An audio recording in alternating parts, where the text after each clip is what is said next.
Yes, sir. Yes, you are right. Okay. Okay, then I start with the first lecture.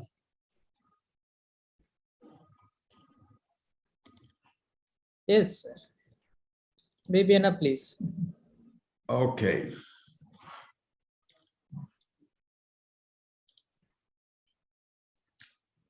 Epigenetics of human cancers. So the first slide, I just wanted to show you a piece of my personal history, because I started my activity during my PhD thesis working on histone acetylation. And that are two of the more important publications I made in that time. That's from '85, where I actually was the first to develop antibodies that specifically recognize acetylated histones. So in this case, H4 histone, that are the 5 forms, unacetylated 1, 2, 3, 4, tetraacetylated form of histone H4, separated on a gel that separates proteins on base of their charge. And that's the immunoblot, where only the tetraacetylated and the 3-acetylated form react with the antibody. And essentially, we developed these antibodies with the aim to study the genes that are associated with acetylated histones. So essentially, we wanted to make chromatin immunoprecipitation. But unfortunately, this didn't work out because the antibodies didn't work in solution. So they only worked on Western blot and immunofluorescence, which is not so common for polyclonal antibodies. This were polyclonal antibodies made in the rabbit. This was not so common, but we tried in all the ways possible. We didn't succeed in chromatin immunoprecipitation, although we could show that the antigen is available in its structure, in the nucleosomal structure. And so we made several studies in immunofluorescence. And in this study, published on Journal of Cell Biology in '89, we colored nuclei. Tetrahymena-termophilus is a ciliate, and it has a very special organization of the genome, because you have a macronucleus which contains the active genome and a micronucleus which contains a copy of the genetic material, which is not transcriptionally active and is only needed for transmission, for sexual transmission of the genetic material, whereas normally the cells just divide, and they also divide simply the nucleus, the macronucleus, which contains many copies of the active genome.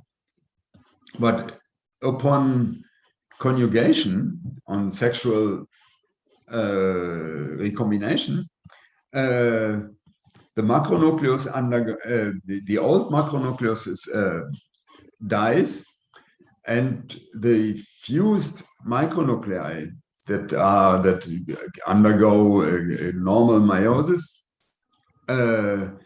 form 4 new nuclei, 2 of which become macronuclei and 2 of which become micronuclei. And we showed in this paper that the developing macronuclei that become transcriptionally active contain acetylated histones, whereas the dying old macronuclei and the small micronuclei, the dying old macronucleus and the small micronuclei do not contain acetylated histone. So acetylation of this histone was essentially associated with transcriptional activity. And at that time, the major major hypotheses were two. One was that histone acetylation is just needed to physically weaken the interaction between histone tails and the phosphate backbone of the DNA. So it's just a removal of a positive charge, the lysine residue that is acetylated, and the interaction is weakened, and so the access of the transcription factor and the whole transcriptional machinery is allowed to the DNA. And the other hypothesis that was developed at that time was that differential acetylation of several histones could constitute a kind of code that is then recognized in order to regulate transcription. And with almost 40 years after, or 30 years after, we can say that in some way both theories are true. So certainly histone acetylation has an effect on the interaction of histones with the DNA. And on the other hand, there are specific histone acetylation events, and even more so histone methylation events that are read by specific proteins that transform then a specific, it's not really a code, but you can say that there's a great differentiation between different acetylation or methylation statuses of the histones in the nucleosome that is recognized by different proteins in different situations, leading to activation of specific regions of the chromatin. Okay, that was only the introduction, my history of work on histone acetylation. Let's start with chromatin organization, which probably you know, but just to remind you, the DNA in the interphase nucleus is organized into chromatin. Chromatin is formed by the DNA that is wrapped around a histone core. The histone core is formed of 8 histones, 2 of each type, histone 2, 3, and 4. And the histone 1 is the linker histone. It's on the border of the nucleosome. And between 2 nucleosomes, you have DNA that is accessible to other proteins. And the nucleosomes in the non-active state of chromatin form a chromatin fiber of 30 nanometers that contains 6 to 8 nucleosomes per turn. So that is an hyper helix here formed. And so the genetic material is densely packed and is not accessible to other proteins like transcription factors or the RNA polymerases. So that is the inactive state, and you can see that in electron microscopy of the chromatin, where you see extended regions where nucleosomes are quite distant, and you see other regions where they are more densely packed. Again, that's the difference between densely packed and loosely packed nucleosomes, and that would be a state that is not transcriptionally active and that could be transcriptionally active. Transcriptionally active regions are characterized by DNA hypersensitivity sites, and these DNA's hypersensitivity sites, simply because experimentally the DNase 1 nuclease has access to DNA when there is no histone. And you can see these sites in the enhancer regions that are devoid of nucleosomes, and there are enhancer factors bound. And you can see that in promoter regions close to the transcription start where the actual transcription factors and eventually then the RNA polymerase are bound. So you have different regions in the proximity of the transcription start that are devoid of nucleosomes. And in between, you can have densely packed chromatin. So that's the normal organization of a transcriptionally active gene.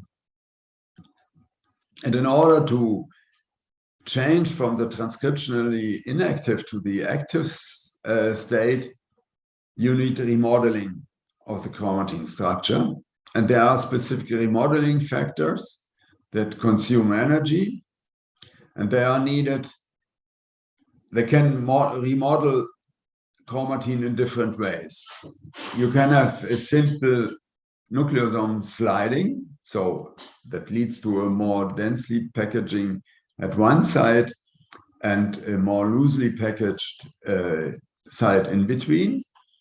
You can exchange nucleosomes, and you can simply eliminate nucleosomes from the DNA to create an open chromatin structure. And generally, even after synthesis, nucleosomes must be assembled where the histones are bound by a chaperone that takes them to the DNA and deposits histones in the correct way on the DNA. And in the formed chromatin, you have a control of nucleosome distancing, which is also brought about by remodeling factors. So what types of proteins that remodel chromatin structure do we have? We have DNA modifiers that are essentially DNA methyl transferases that add a methyl group to, which we will see afterwards, to the cytosines, and they are writers, so they're very write on the DNA.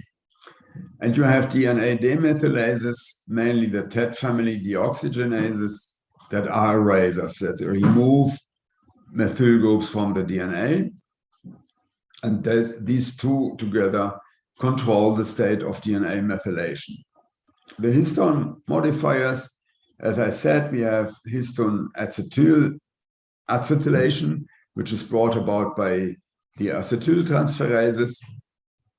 And we have histone methylation done by methyl transferases.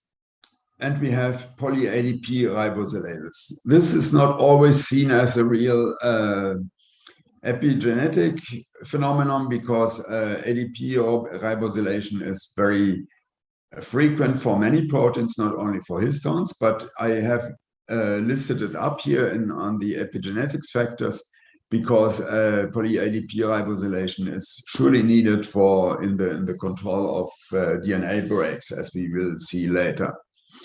And these are writers, so they write on the histones, adding acetyl methyl groups or poly-ADP ribose. They can be removed by histone deacetylases and histone demethylases.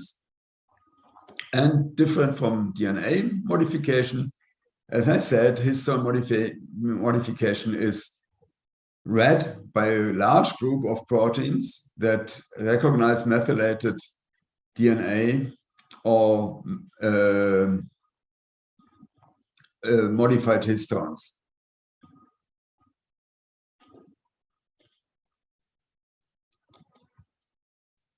Okay, these proteins fall in different groups that have different domains. So we distinguish the SNF family, the ISWI family, CHD, the chromodomain family, and the INO80 family of proteins that have different domains for binding to acetyllysine on histones, nucleosome interaction or methylysine binding domains. And these can bind to specific histones and read the code. So let's start with poly-IDP ribosylation. Here you have the ribose molecule, which is added to an acceptor protein by PARP1, and the whole cycle is repeated several times, and you can come up with relatively large chains of molecules added. That's why we say poly-ADP ribosylation to the protein.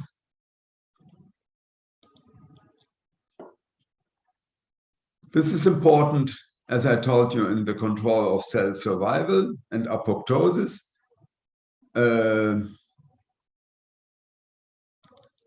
have always, no, okay.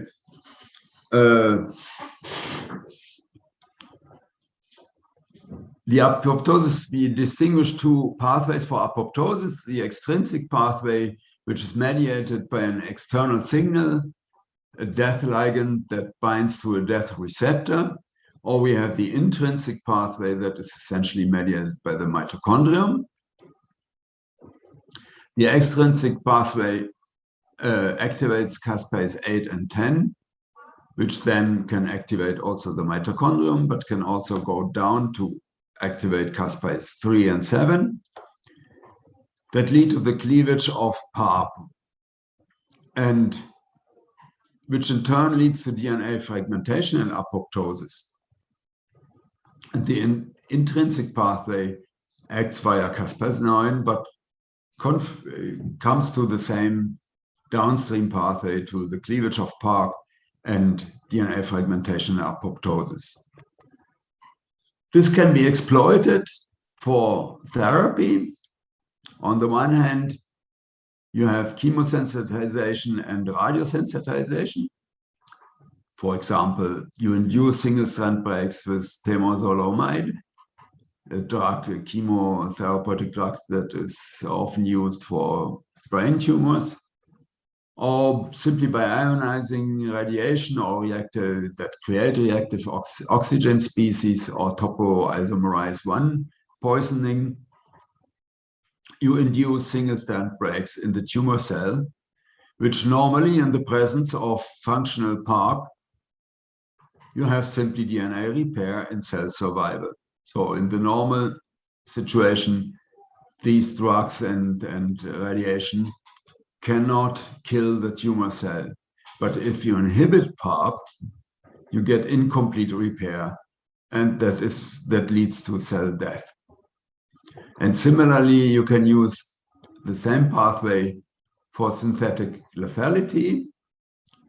So because if you have single-strand breaks at the replication fork, in the case of functional PARP, you just get repair of the single-strand break and cell survival.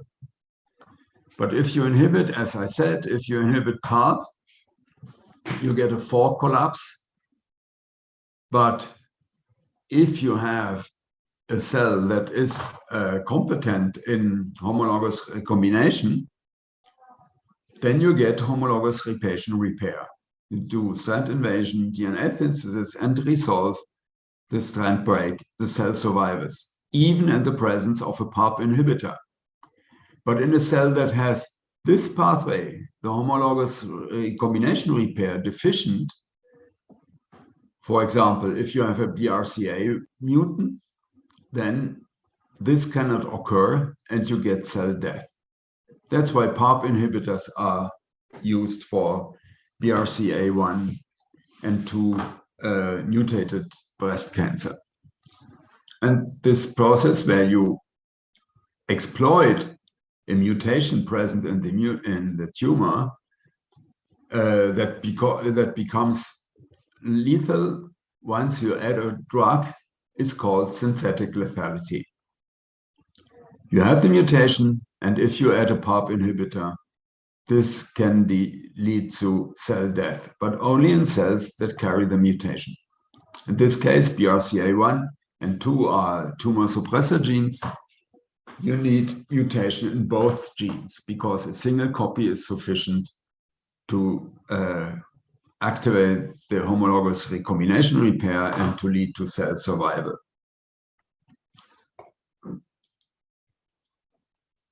Histone acetylation, as I told you, is means adding acetyl group to the lysine residues in the histones, mostly essentially in the histone tails, in the amino terminal portion.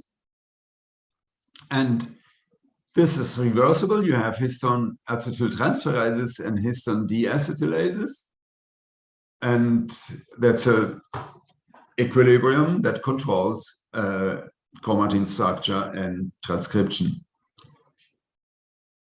And also, as I told you, the presence of an acetyl residue on a lysine on a specific histone can be read by several proteins. Most prominent are the BRD proteins, the bromodomain proteins that recognize specific acetylated residues on histones. That are the different families. Bromodomain proteins interact with other proteins from these families, and Yeats domain protein also with some of these proteins. So you have a high diversity of protein complexes that can read the histone code and differentially activate or inactivate transcription on specific groups of genes. This is a process that is not fully understood, but progress is being made by essentially by chromatin immunoprecipitation analysis to understand how this reading of histone acetylation is transformed into transcriptional activation. It also participates in signaling of DNA damage and eventually DNA double-strand break repair, because in a presence of a double-strand break, acetylated histones are recognized by a complex of a reader with other proteins, repress transcription, and call for the double-strand break repair machinery in order to repair the double-strand break. Histone methylation is performed by many proteins, among which the most prominent ones are EZH2 and 1 and 2, but many others also join in the job. At least these two have gained some importance because there are drugs being developed for cancer treatment. And these proteins contain many different domains. Again, the bromo domain that I already introduced. So again, we have a high variability of proteins that can methylate, demethylate, and interact with methylated histones. And in cancer, the overexpression of EZH2 leads to the downregulation of transcription through the introduction of methyl residues on histone 3. Essentially, EZH2 methylates the lysine in position 27 of histone 3 to shut off transcription. The mutation of the gene, which sometimes is observed, leads to deregulated transcriptional activation, because we are lacking the normal transcriptional repression performed by histone methylation.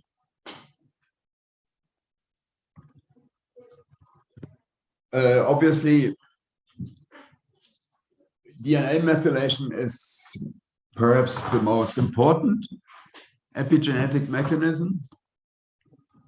It has been studied in great depth now. Essentially, what happens is the methylation of cytosine. You just add a methyl group to a cytosine. The typical mammalian DNA methylation landscape shows that we have so-called CPG islands that are regions of the chromosome where you have many C's, C and G, that can be methylated. The C and the CPG island can be methylated.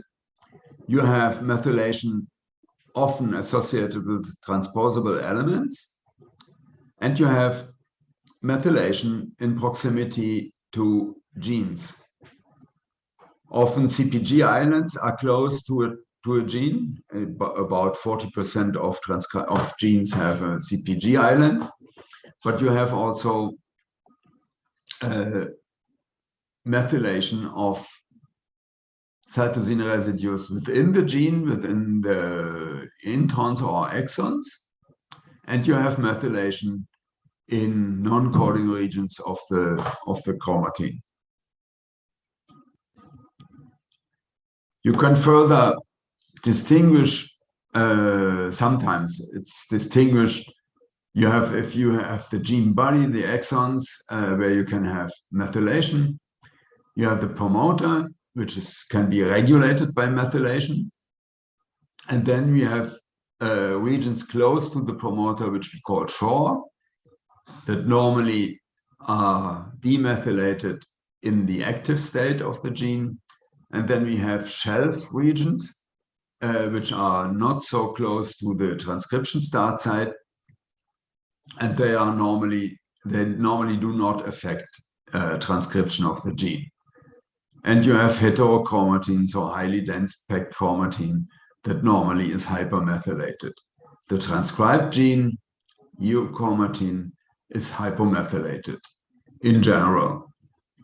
But you can distinguish between promoter methylation and methylation in the gene body that may have different effects on transcription. Generally, promoter methylation is associated with transcriptional silencing, so you find the promoter demethylated in the active state of a gene when the gene is transcribed. Transcription, DNA methylation is also important in the inheritance of transcriptional states during embryonic development. During embryonic development, you have a phase of demethylation. And upon de novo methylation afterwards, you can have embryonic promoter silencing and de novo methylation that includes CPG islands that leads to heritable silencing. So the gene will not be expressed, the gene or the allele of the gene. In the other possibility, you can have de novo methylation that excludes CPG islands and leads to a transcriptional active start that is also heritable. So DNA methylation is most important in the transmission of gene expression regulation, and may in this way have really epigenetic effects, so apparently genetic effects that are mediated by epigenetics. That's the methylation during embryonic excuse me, during embryonic development.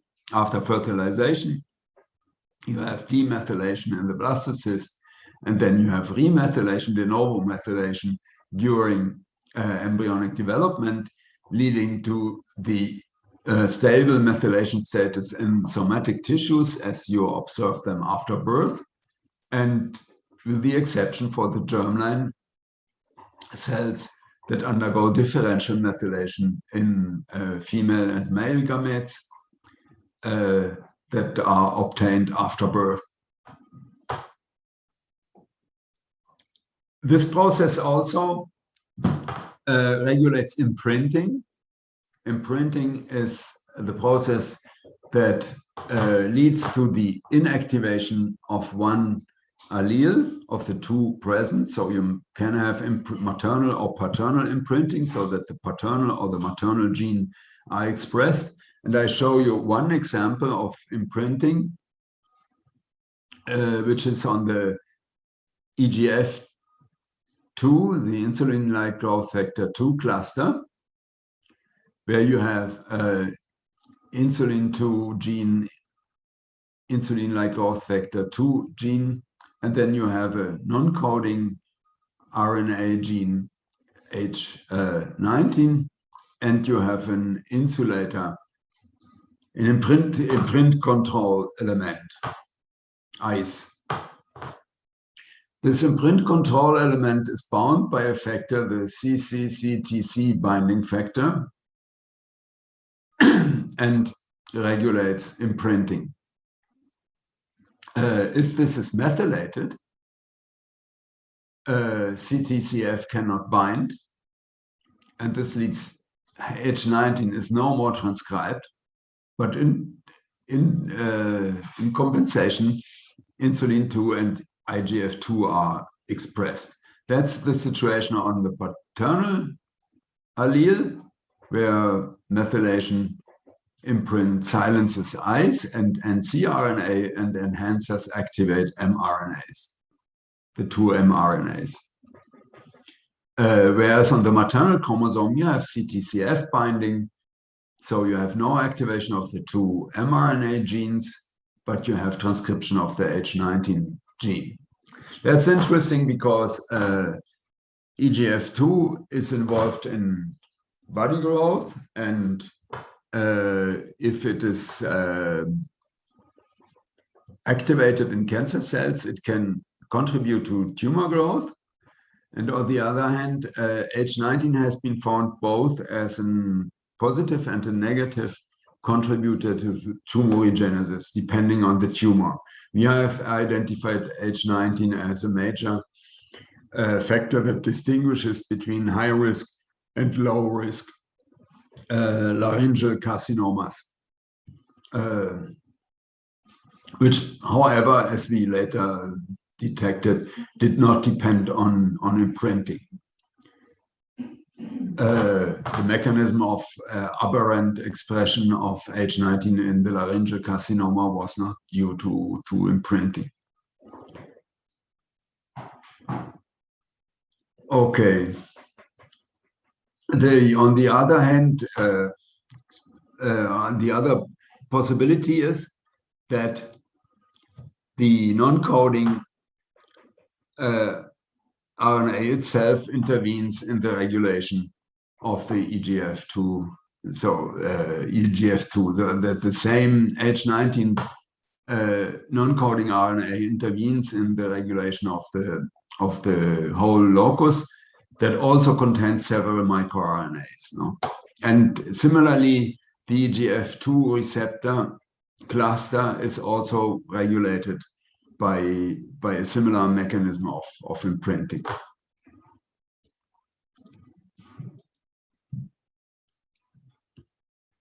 Demethylation of DNA can be passive or active. Passive demethylation, so you have the normal cytosine, which is transformed in 5-methylcytosine and can spontaneously go back to cytosine. Or it can be transformed by the TET enzyme, the TET methylcytosine deoxygenase can be transformed to cytosine again, or transformed in a multi-step process to different metabolites of methylcytosine, which is an active process, which is needed, which needs at the end base excision repair. So the definitely modified nucleotide must be substituted in order to go back to the cytosine. when you compare normal tissue and cancer tissue, essentially methylation as almost all the different chromatin alterations, chromatin modifications, control transcription. You observe often hypomethylation of repeat regions in cancer tissue and hypermethylation or hypomethylation of enhancer and promoter regions. And you can imagine that if you have hypermethylation of the promoter region of a tumor suppressor gene, this abolishes transcription and the tumor suppressor gene is no more present. Whereas hypomethylation of an oncogene can lead to the excessive transcription of an oncogenic factor. Yes? The slides are changing. Okay. Was there a question? No, sir. No. The slides remain structured. Okay. So essentially, methylation can control transcription, and according to the gene that is controlled by methylation, the effect can be pro or anti-tumorigenic. So transcription, tumor suppressor genes are negatively controlled and oncogenes are positively controlled. So that leads to tumor development. You can observe this actually. Here I bring an example for human melanomas that are primary melanomas, and you can clearly distinguish low, intermediate, and high methylation. In this case, high methylation is called CIMP because it's CpG island methylator phenotype. So it's essentially methylation of the CpG islands, many of which are close to genes. And it's very different for intermediate and low methylation cancers. And when you compare benign nevi, so a hyperplastic state that is not that's not a cancer, then you can observe they have a profile of low methylation, close to those. And if you look at the annotation of these samples, you can see that many aspects of highly aggressive cancers are less frequent in the low methylation group and in the intermediate methylation group than in the CIMP group, especially if you look at the Breslow stage, the dimension, it's not so clear. But if you look which type of where the differential methylation occurs in cutaneous melanoma, so that's again, if you do a principal component analysis of the genes that are methylated, more or less methylated, then you see that the three groups, CIMP, intermediate, and low methylator groups, form relatively clearly distinguished groups in the principal component analysis, which simply consists in a dimension reduction in order to see complex data in 2D, let's say. If you look at the position of methylation that is different in these cases, you see clearly that you have differential methylation in the shore and in the CpG island. Here has the north shore and south shore has been distinguished, so upstream and downstream of the gene, but you don't see it in the shelf, so in regions that are a little bit more distant, and not in other regions, in what sometimes is called open sea.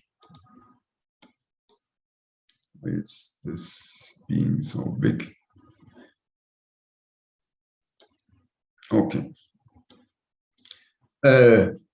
So again, CpG islands are regions that are over 500 base pairs, so there are many, many Cs. and have a content of GC of over 55%, and in ratio of over 6.65 of expected and observed CpG ratio. And 40% of gene promoters contain these islands. The shelf is about 4 kilobases from the island distant, and so relatively distant, whereas the shores are 2 kilobases from the island. 75% of tissue-specific differentially methylated regions are found in shores. So we know that shores are important for gene regulation. Methylation in shores shows an even higher correlation with gene expression than CpG islands. Here, in this case, they did not do the analysis of direct promoter methylation, which normally is been done, because the promoter methylation is even more closely associated with gene expression.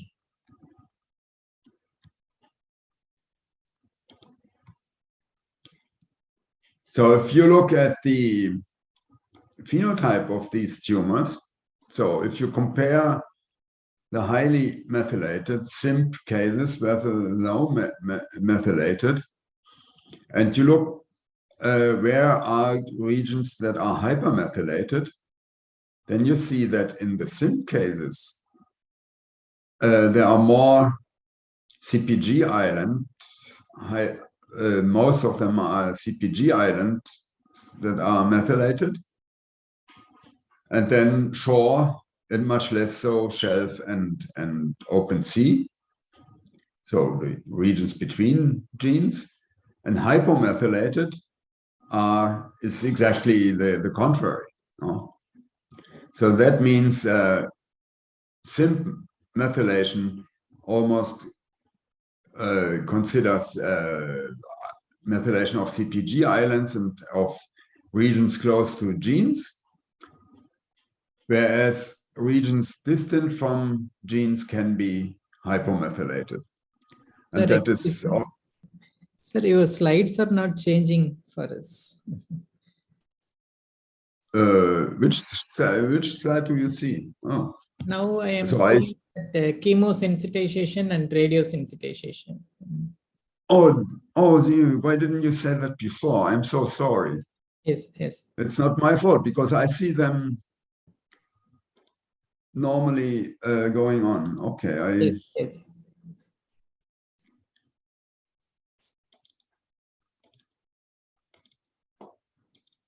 Let me try.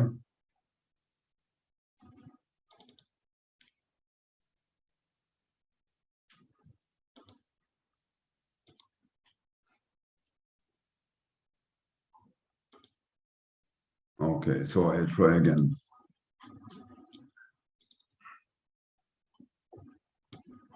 Do you see it now? Yes, now we can able to see. Yes, but which was the last one you have seen? That is chemosensitization and radiosensitization, like that. The BRCA genes and other things you told. Oh yeah, okay, that's far away. I'm looking.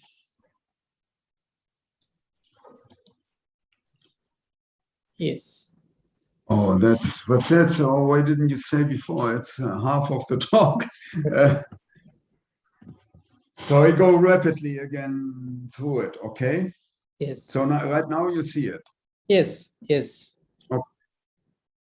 So that's histone acetylation of lysine residues, readers, different proteins that can read the acetylation, and that's the combination of readers with other proteins that fall into 3 classes. That can be BRD containing, bromodomain containing proteins, or Yeats domain proteins that are also involved in the control of double strand break repair, because they recognize the regions close to the double strand break and attract the double strand break repair. that are the histone methyl transferases, readers, and so on, with many different domains. The most prominent of which is EZH2 and 1, which leads, in the case of overexpression in cancer, leads to aberrant transcription downregulation, so silencing of tumor suppressor genes, and eventually it's also important in the immune compartment. And mutation of EZH2 can lead to aberrant transcriptional activation in cancer. And then I started to talk on DNA methylation. That's simply the addition of a methyl group to cytosine. That's the distribution of methylation in the chromatin, where you have inactive heterochromatin that is normally hypermethylated and active euchromatin that is hypomethylated.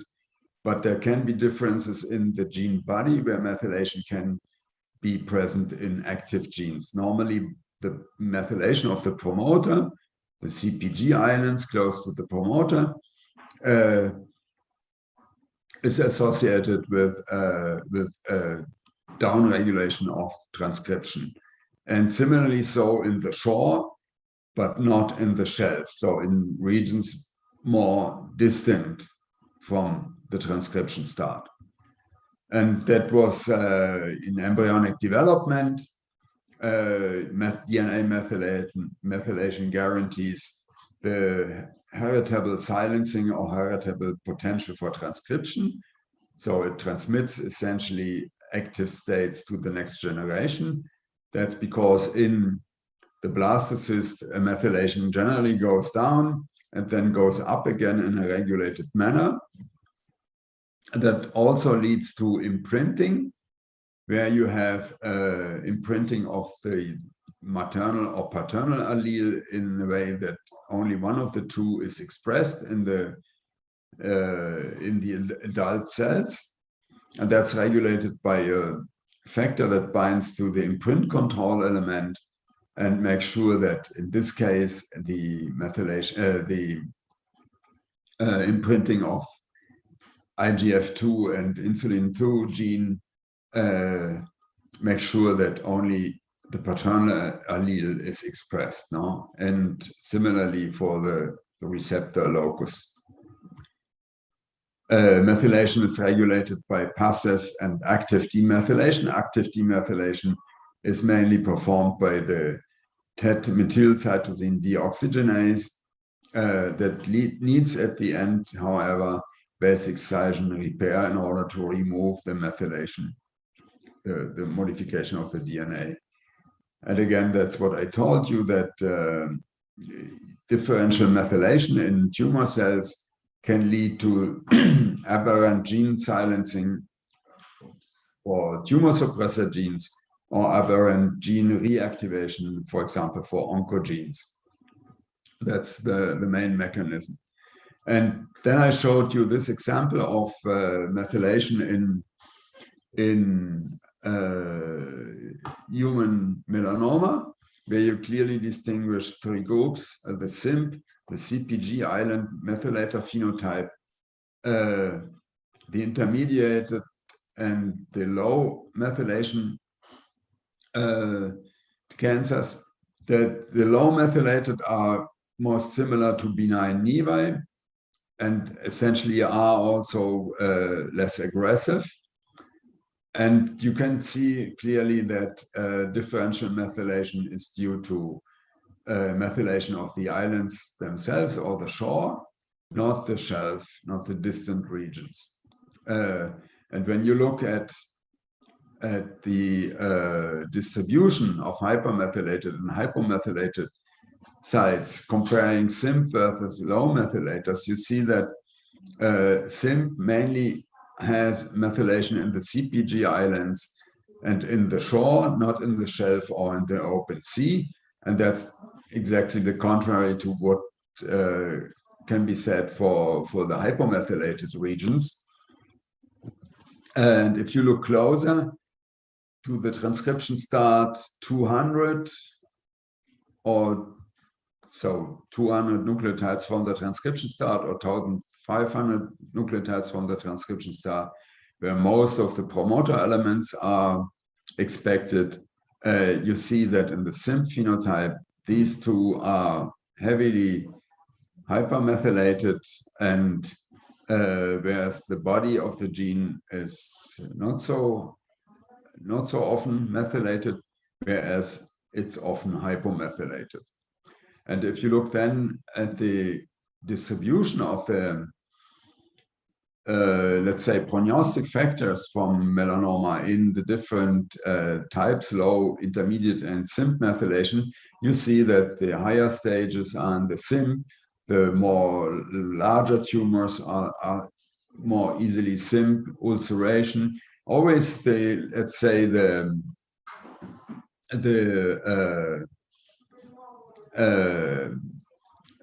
worst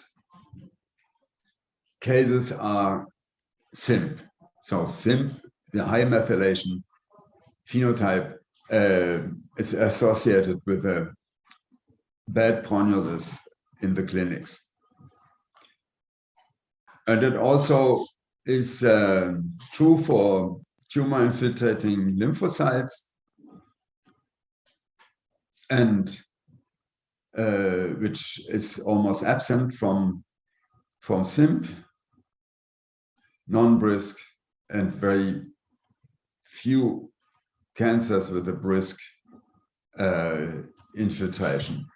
And the same is true for mitosis. So that methylation is clearly associated with prognosis. If you look at, you still see all my slides, don't you? Yes, we are able to see. Okay. Okay. Here in this paper,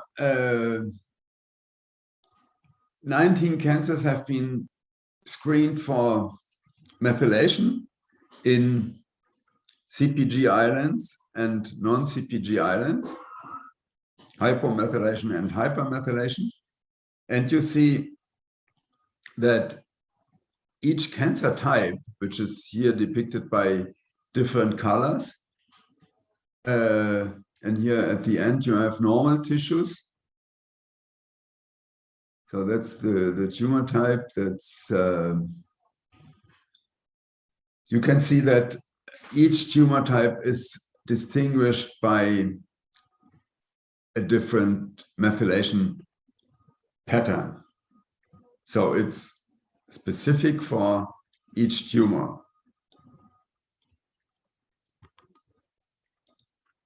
And this is an example of uveal melanoma, which is a rare eye cancer, melanoma of the eye, that is molecularly very different from cutaneous melanoma. It makes different mutations and has a completely different clinical behavior and a different response to therapy. So it actually can be considered a different tumor. And in uveal melanoma, methylation clearly distinguishes 4 classes. And if you look at the associated prognostic features, you see that it is one group, the group 4, is clearly associated with metastasis and death, which are the black bars here, which are rare in the other clusters. And we also know for uveal melanoma that monosomy of chromosome 3 is a feature of high-risk cancers, and amplification of chromosome 8q. And you can also look at BAP1 mutations or expression. BAP1 is a tumor suppressor gene that is active in uveal melanoma. And you see that essentially the BAP1 cases all fall in the same methylation cluster. So in this case, methylation clearly distinguishes at least two main classes, no? 4 and all the other classes, no? And you see that there is some, but not, you see some difference. The main driver mutations in uveal melanoma are GNA11 and GNAQ. And you see that it's not so dramatic, but there are more GNA11 mutations in this methylation cluster than in all the others. No? That's why we ask whether GNA11 and GNAQ can have a different effect on tumor progression. If you look at the proteins, that's a paper that has just been published from my lab. If you look at the sequences of GNA11 and GNAQ, then you see very, very few substitutions, and most of them are conservative substitutions. But when you look at the part of the protein, the three-dimensional structure where these substitutions occur, they occur all in the surface of the protein, and especially in the surface that is not, that's a GNAQ, GNA11 are alpha G proteins, which are alpha subunits of G proteins, and that's not the region where they interact with the beta and gamma subunits, so they must interact with something else. So, and they have a distinct effect on tumor progression. So GNA11 mutated cases tend to have a worse outcome, and they do so more rapidly. So you have a shorter time to metastasis, and you have more metastasis in the GNA11 mutated cases. And we introduced GNAQ wild type and mutated and GNA11 wild type and mutated constructs in uveal melanoma cell lines and added to the G protein constructs tags in order to do what is called tandem affinity purification mass spectrometry. So essentially it works by you introduce a gene with a tag in your cell, and then you lyse the cell and pull down your protein using the tag, and to the protein will be attached all the other proteins that interact with that protein. And you do that with two tags in order to get a higher degree of purification, less contaminating proteins.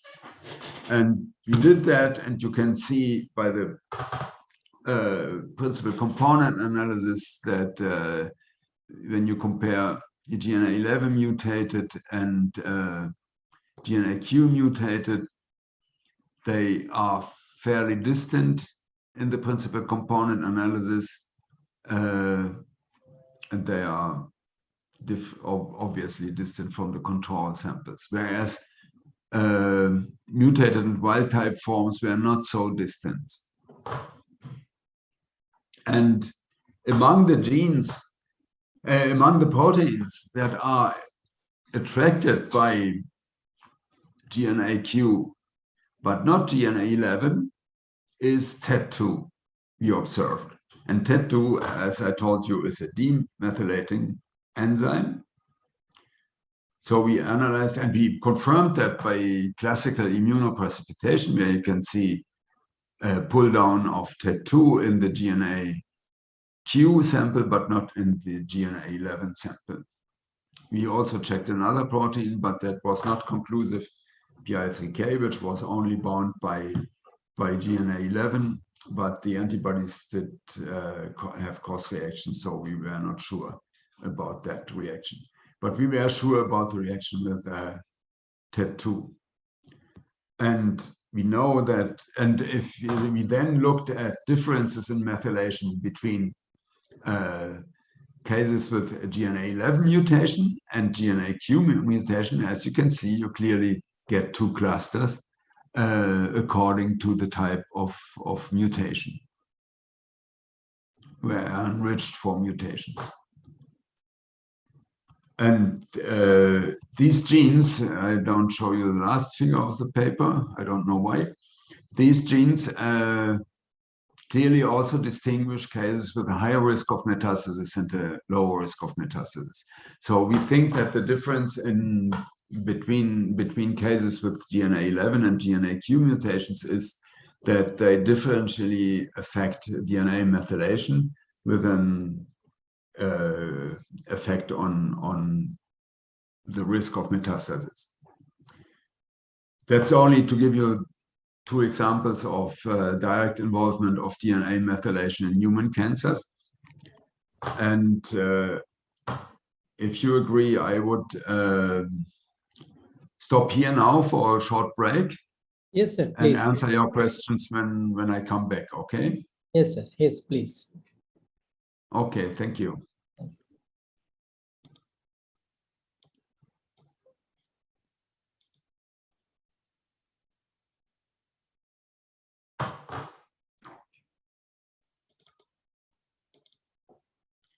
Let's make 10 minutes, okay? Sure, sir. Take your time.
Okay, so we can start over again. Yes, sir, please. And I come now to epigenetics of the response to immunotherapy. Can you see? Can you see the? No, right now I have problems. What's happening?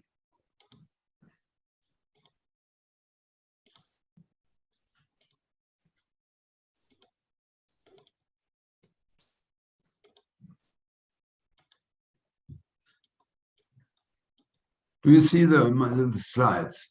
Yes, we could able to see your slide. Okay. Okay.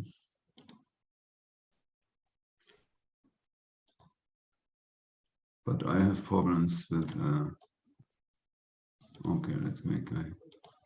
Okay, can you see them still? Okay. Yes, sir. Fine. Okay, epigenetics of the response to immunotherapy. I remember from the last session that we have T cells that is primed by the antigen presenting cell and can then interact with the tumoral cell and eventually destroy the tumor cell.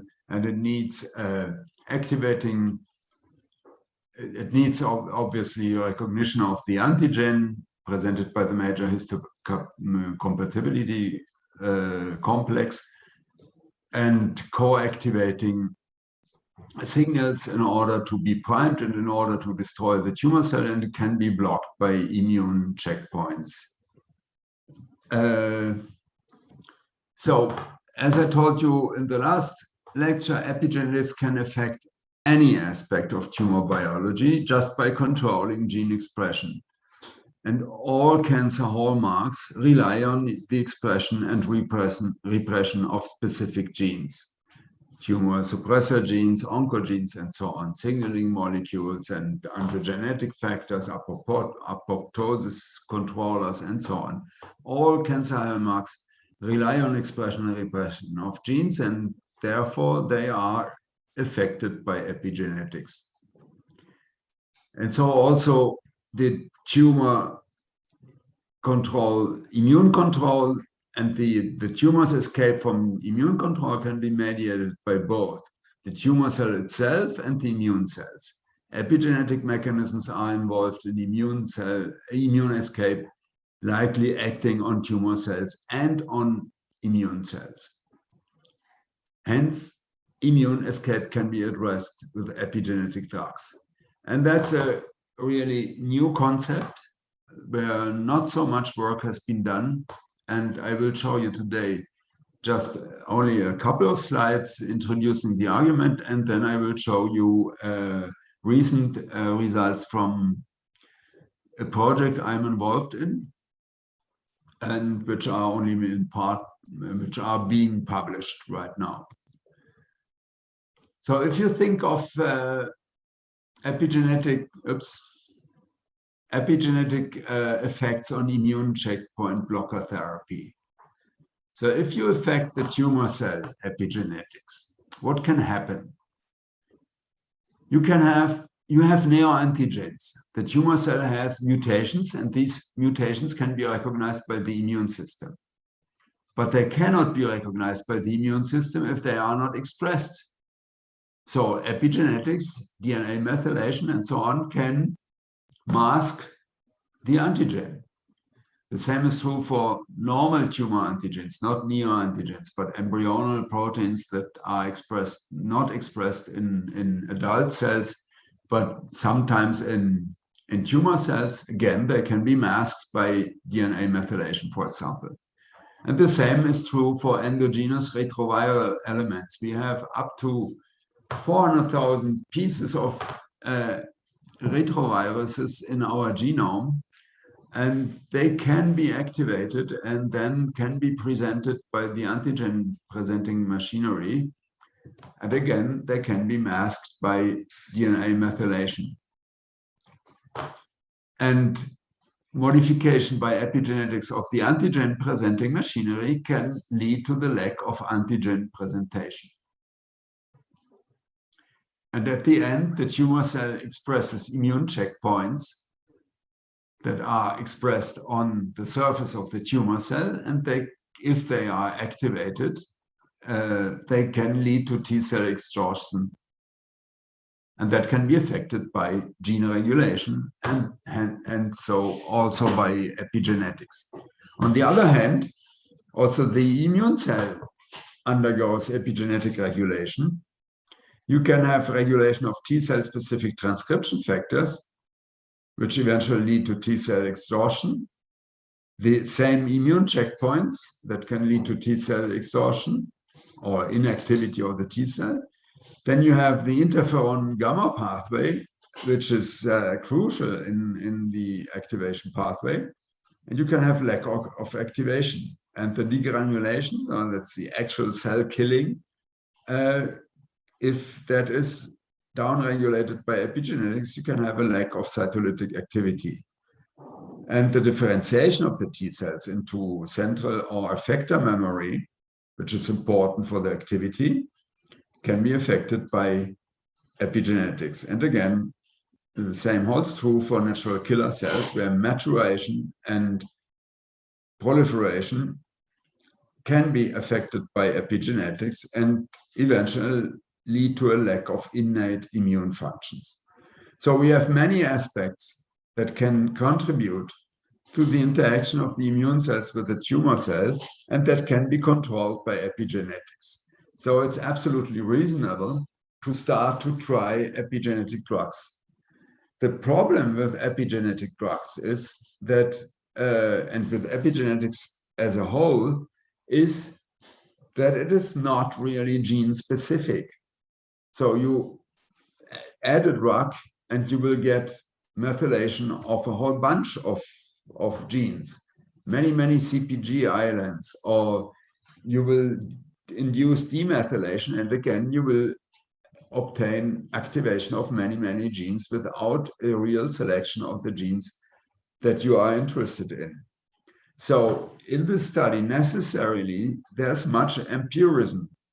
You have to look which are the net effects of an epigenetic drug on the tumor cell and on the immune cell in order to be able to say this drug could act in a way that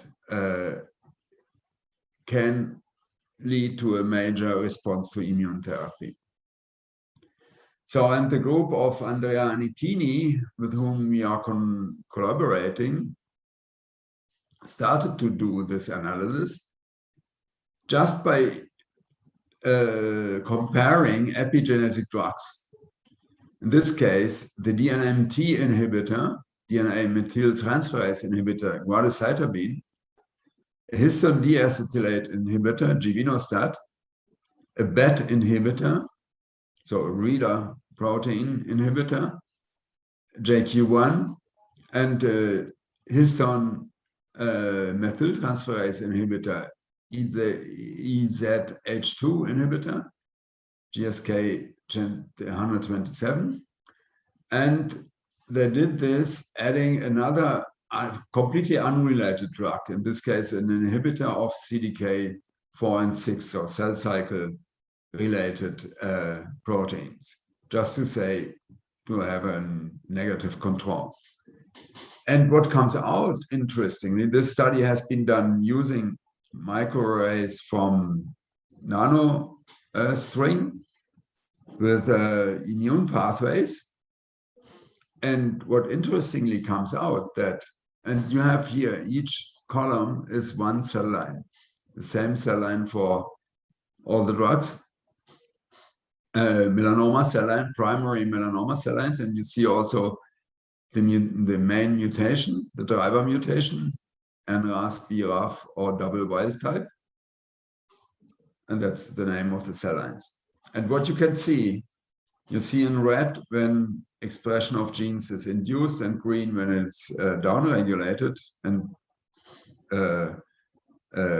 white if it's not regulated, and blue if the data is missing. And what you can see is that all the different categories of genes that are associated with immune functions are stimulated by guadocytabine, but not so by the other drugs, especially the BET inhibitor downregulates, almost silences any immune response. So any response of the tumor cell that can elicit an immune response. So that's a quite clear indication that the drugs are not all equal, and that maybe, especially for immune functions, guadocytabine is the best drug. And that's all obviously important for the clinics. And if you go down to single groups of genes, you can see that this effect is even stronger. If you look at HLA class 1 heavy chain, so a protein clearly needed for antigen presentation, just like beta-2 microglobulin, then you see an effect of guadocytabine, but not the other drugs.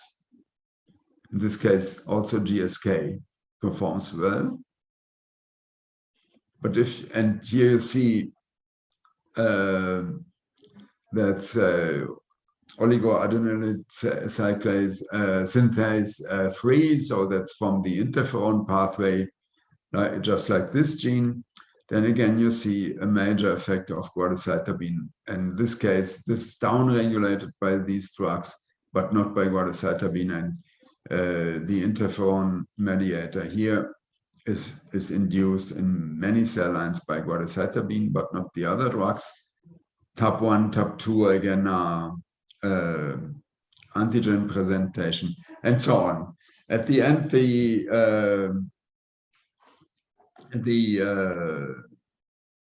again, the effect of guadocytabine is more in a pro-immune direction. So it's a drug that could be interesting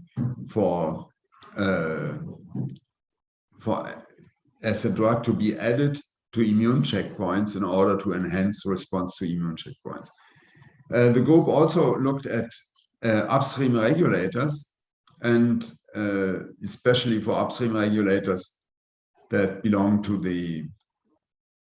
immune relevant pathways, toll-like receptor, NFKB, type 1, 2, 3 interferon pathway, and generally inflammation. And you can see that 2 would be normal expression, and you can see that most of these immune-related upstream regulators are upregulated by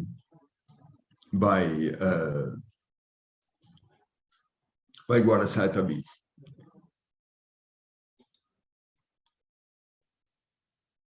Guadocytabine is a prodrug. So, because before several studies have been conducted with decitabine, that, however, was unstable in the cells, and guadocytabine makes it much more stable and available to the cells, bioavailable for a longer time, because it must be converted in the cell to decitabine. The group of Michele Maio and Siena started already some time ago, performed a clinical trial using guadocytabine for advanced melanoma, so melanoma that had failed in other therapies.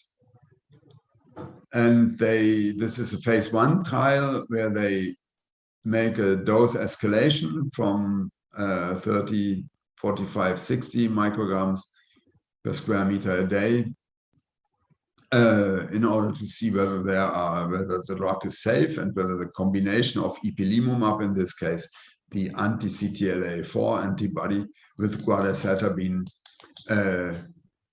can be tolerated. And they're obviously it's very few patients because it's a phase 1 trial, but they also looked a little bit at response to the treatment. And they had biopsies at baseline, 4 weeks and 12 weeks. The treatment was guadocytabine on days 1 to 5 for 9 weeks, in week 0, week 3, week 6, and week 9, not for 9 weeks, but for 4 weeks. And on the biopsies, they did transcriptome, methylome, and immune contextual analysis. But I'm not going into detail because it's very few patients. In order to get data on the combination of guadocytabine with immune checkpoint blocks, we started experiments in mice, and we used a syngenic tumor model because it must be syngenic because you need the immune system. So we took B16F10 melanoma cells and injected them in syngenic immunocompetent mice and treated the mice with untreated or with anti-PD-1, anti-CTLA-4, or guadocytabine plus anti-PD-1, the combination of anti-CTLA-4 and anti-PD-1, guadocytabine alone, guadocytabine and anti-CTLA-4, and guadocytabine and the two of them. And that's the survival curves of the tumor volume of these mice. And in the absence of treatment, tumors grow rapidly, and anti-PD-1 and anti-CTLA-4 have some effect on tumor growth in this model. And whenever you add guadocytabine, the effects are stronger, as you can see here, especially in the combination of guadocytabine with the two immune checkpoint blockers. So something happens there in terms of tumor volume. So the tumor that is very low responsive to immune checkpoint blocker therapy becomes responsive when you add guadocytabine. When we look at the cells, at the tumor infiltrating cells, we removed the tumors from the mice and analyzed the immune cells contained in the normally cold tumor. B16F10 tumors tend to have a low tumor infiltrate. And we actually did not see so much of overall, we didn't see a great effect on tumor infiltration. But we saw significant effects on specific cells in the immune system. Especially, we saw a decrease in immune suppressive cells. In these plots, you see always all the different conditions: control guadocytabine, guadocytabine anti-CTLA-4, guadocytabine anti-PD-1, the combination of the two checkpoints and guadocytabine, and the checkpoints alone. So in yellow, you see the guadocytabine containing samples, and in blue, you see, light blue, you see the ICBs alone, and in green, you see the control. And what you can observe is that we get a downregulation of Treg cells and myeloid-derived suppressor cells. In the myeloid-derived suppressor cells are downregulated just by the presence of guadocytabine, and all the samples where guadocytabine is present, and which is a clear difference to the checkpoint blockers alone without guadocytabine. Whereas Treg cells, you see not so much a difference to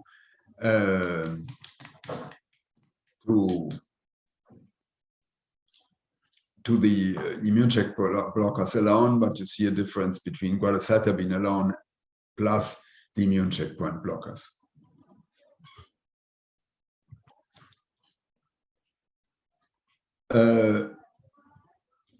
You also see an increase in anti-tumor immune cell response. Here's the granzyme CD8 plus cells, so the actually cytolytic effector cells, and you see a clear induction, especially in the case of the combination of the triple combination of guadocytabine with two immune checkpoint blockers. Similarly, you see an increase in macrophages, and if you look at it you have mainly type M1, so anti-tumoral macrophages, which you don't see in checkpoint blockers alone. And you have a positive effect of effector memory CD8 cells that are enhanced in quadricytabine treated tumors.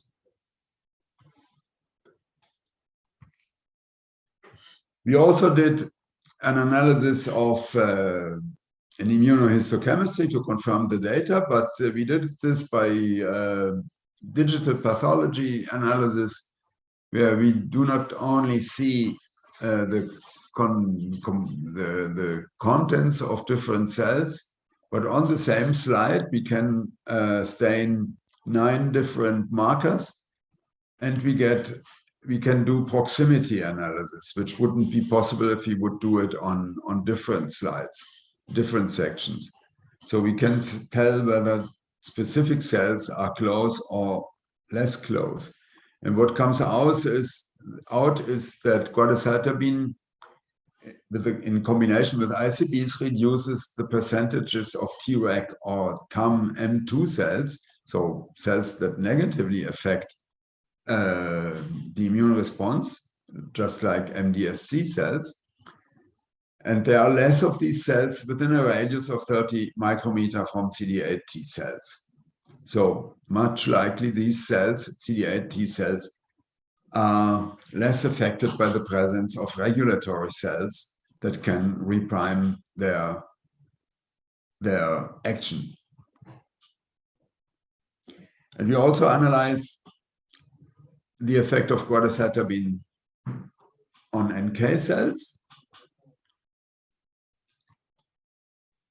And what you can see is that quadricytabine stimulation leads to the generation of CD56 plus NK cells expressing higher percentages of activating receptors as compared to control. They have an enhanced ability to degranulate upon incubation with melanoma cells. So you put NK cells with a melanoma cell in proximity, and the NK cells, if they are activated, they degranulate in order to destroy the melanoma cell. And you can repeat that obviously in vitro.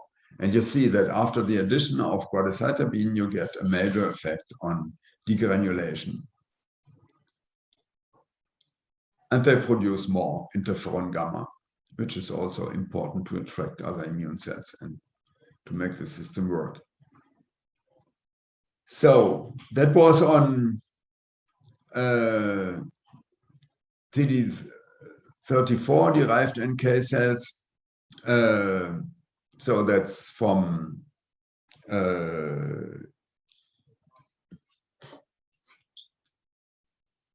umbilical cord derived cells, immature NK cells.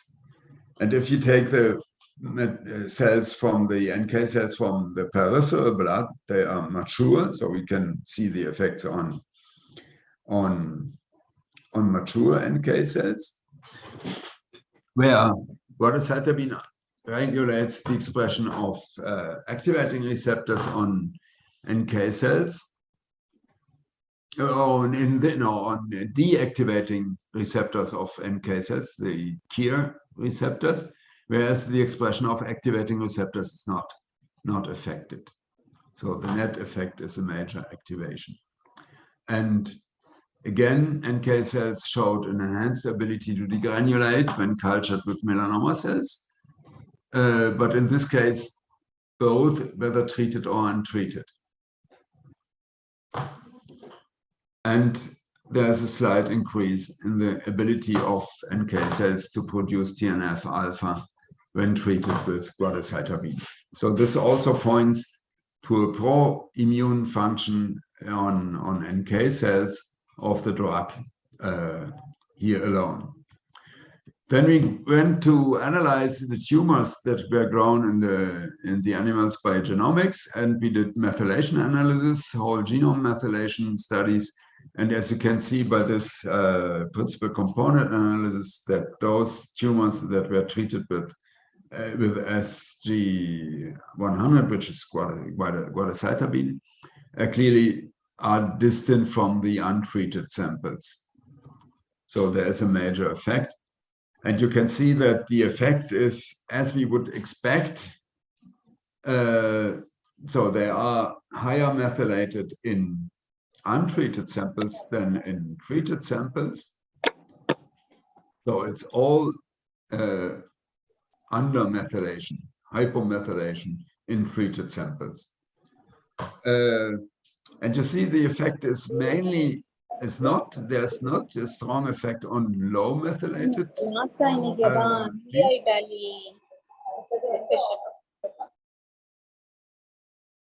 Oh, was that a comment? Okay. So in the case of a low methylation status of the genes, you don't see much of an effect, and that is clear because if a gene is already unmethylated, the addition of an demethylator cannot lead to a further down lower methylation.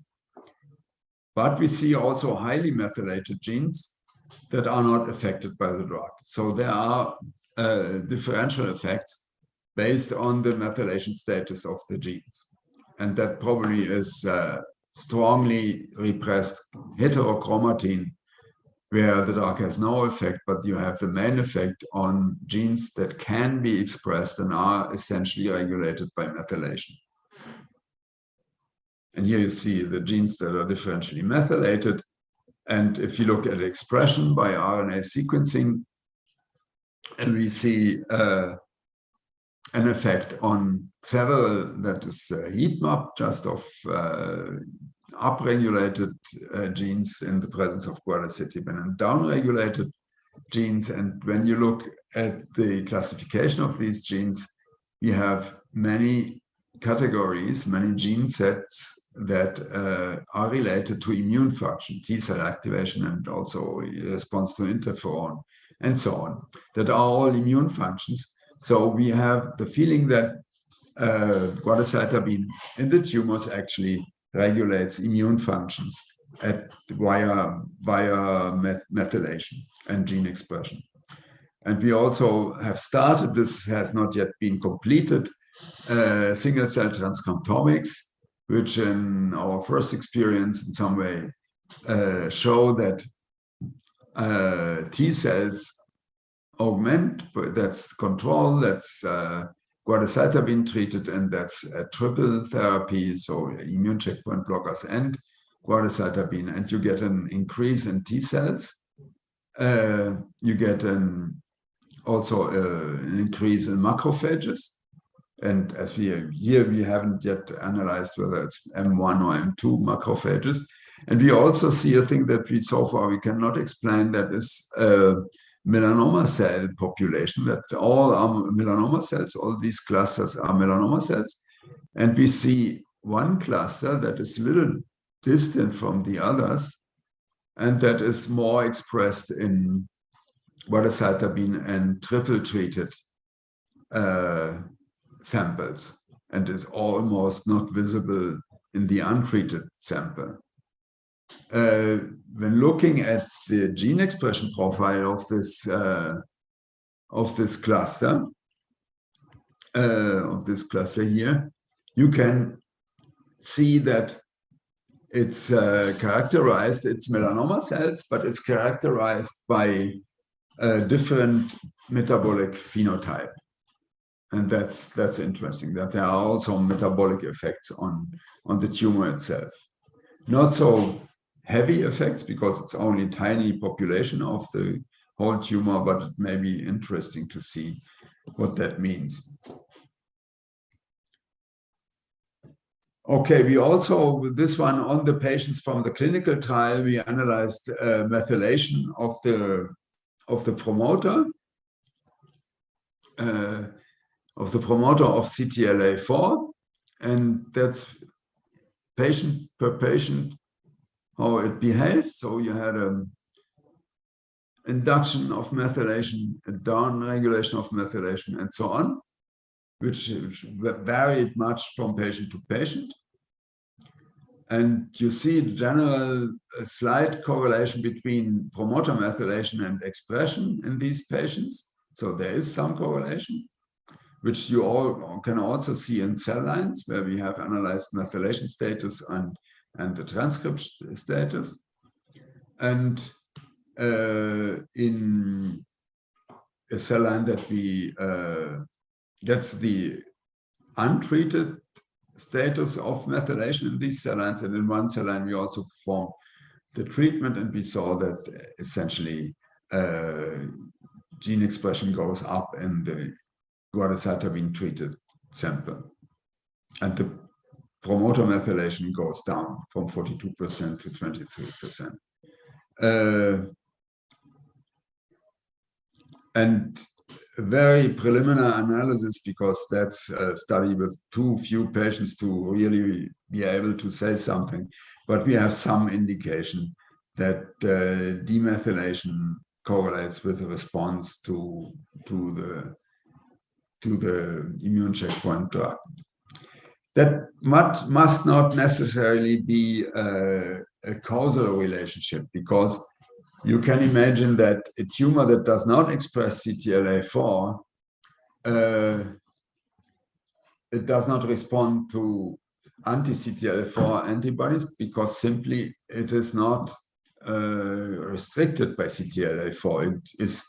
It leads to immune escape that is not mediated by CTLA-4. So if you induce CTLA-4, that must not change anything, because still it's not mediated by CTLA-4, because that specific tumor relies on another immune checkpoint.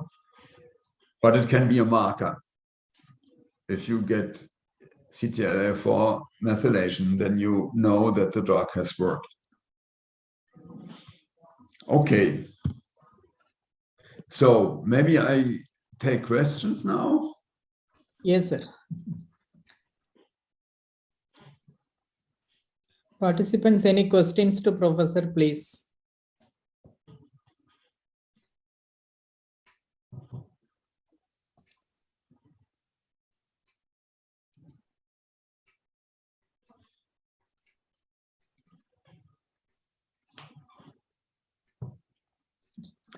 I think So if there are no questions, I would still have the lecture on methods of DNA methylation analysis.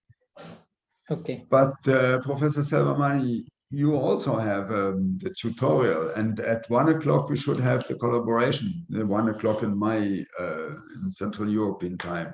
Yes, yes. So in about 1 hour and a quarter, we should have the collaboration discussion. Okay. Okay. How can we manage? Should I hold the lecture on DNA methylation methods, or should I do it next time? Maybe in the next class. Is it okay, sir? Okay. Okay. So I will do it on Friday. Yes. Yes. Yes. Yes. Okay. Okay then. Great. Then it's your turn. If there are no questions. So, but you can write me anytime to have further information and further questions. Okay. Okay, sir. Okay. I shall request the participants also.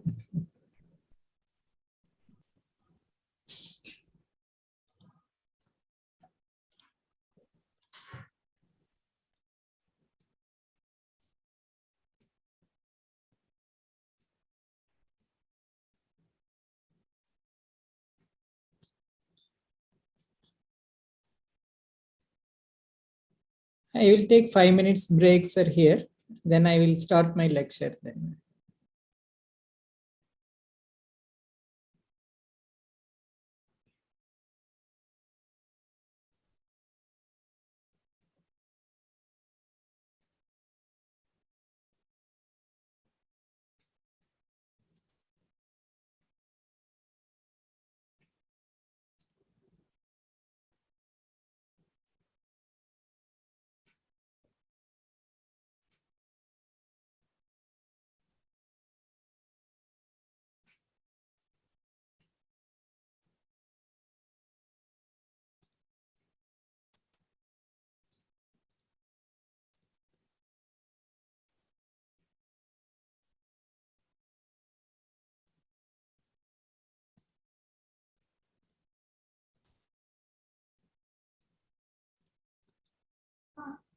ம்.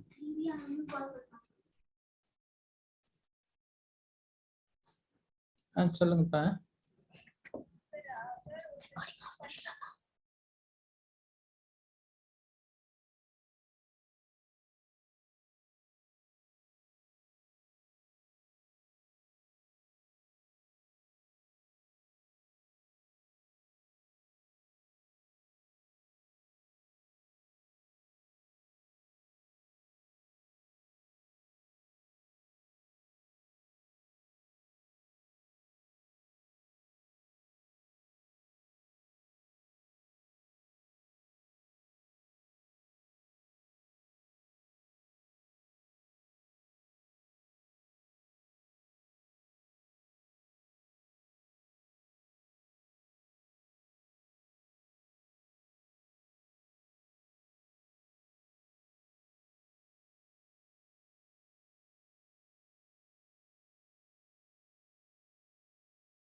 So can you hear me? Yes, I do. Yes. So good evening, everyone, and good afternoon, Professor. So this is a tutorial on epigenetics, epigenetic-based drugs that is used for oncotherapy. And unlike Professor's talk, it is very, very fundamental. So he is really practicing, but we are still learning a lot from him and other literatures, other researchers. So it is basically a review and focus for a UG student and beginners. And it is a collection of literatures on this particular topic and the derived knowledge within a very short duration of time. Please help me and correct me if I'm wrong. And it is based on the literature, so I will try to do as much as possible to the best way to explain the fundamentals here. So in order to introduce epigenetics, so we need to know a little bit of genetics. So we are all born from parents, a father and mother, who in turn have a father and mother. So the genetic inheritance is transferred from our great doctor मेरे को दिक्कत होगी ना मेरे तो रात को motion from our grandparents, previously great grandparents, then the parents, and we got some genetic inheritance and we have their characteristics, that is the phenotype to some extent.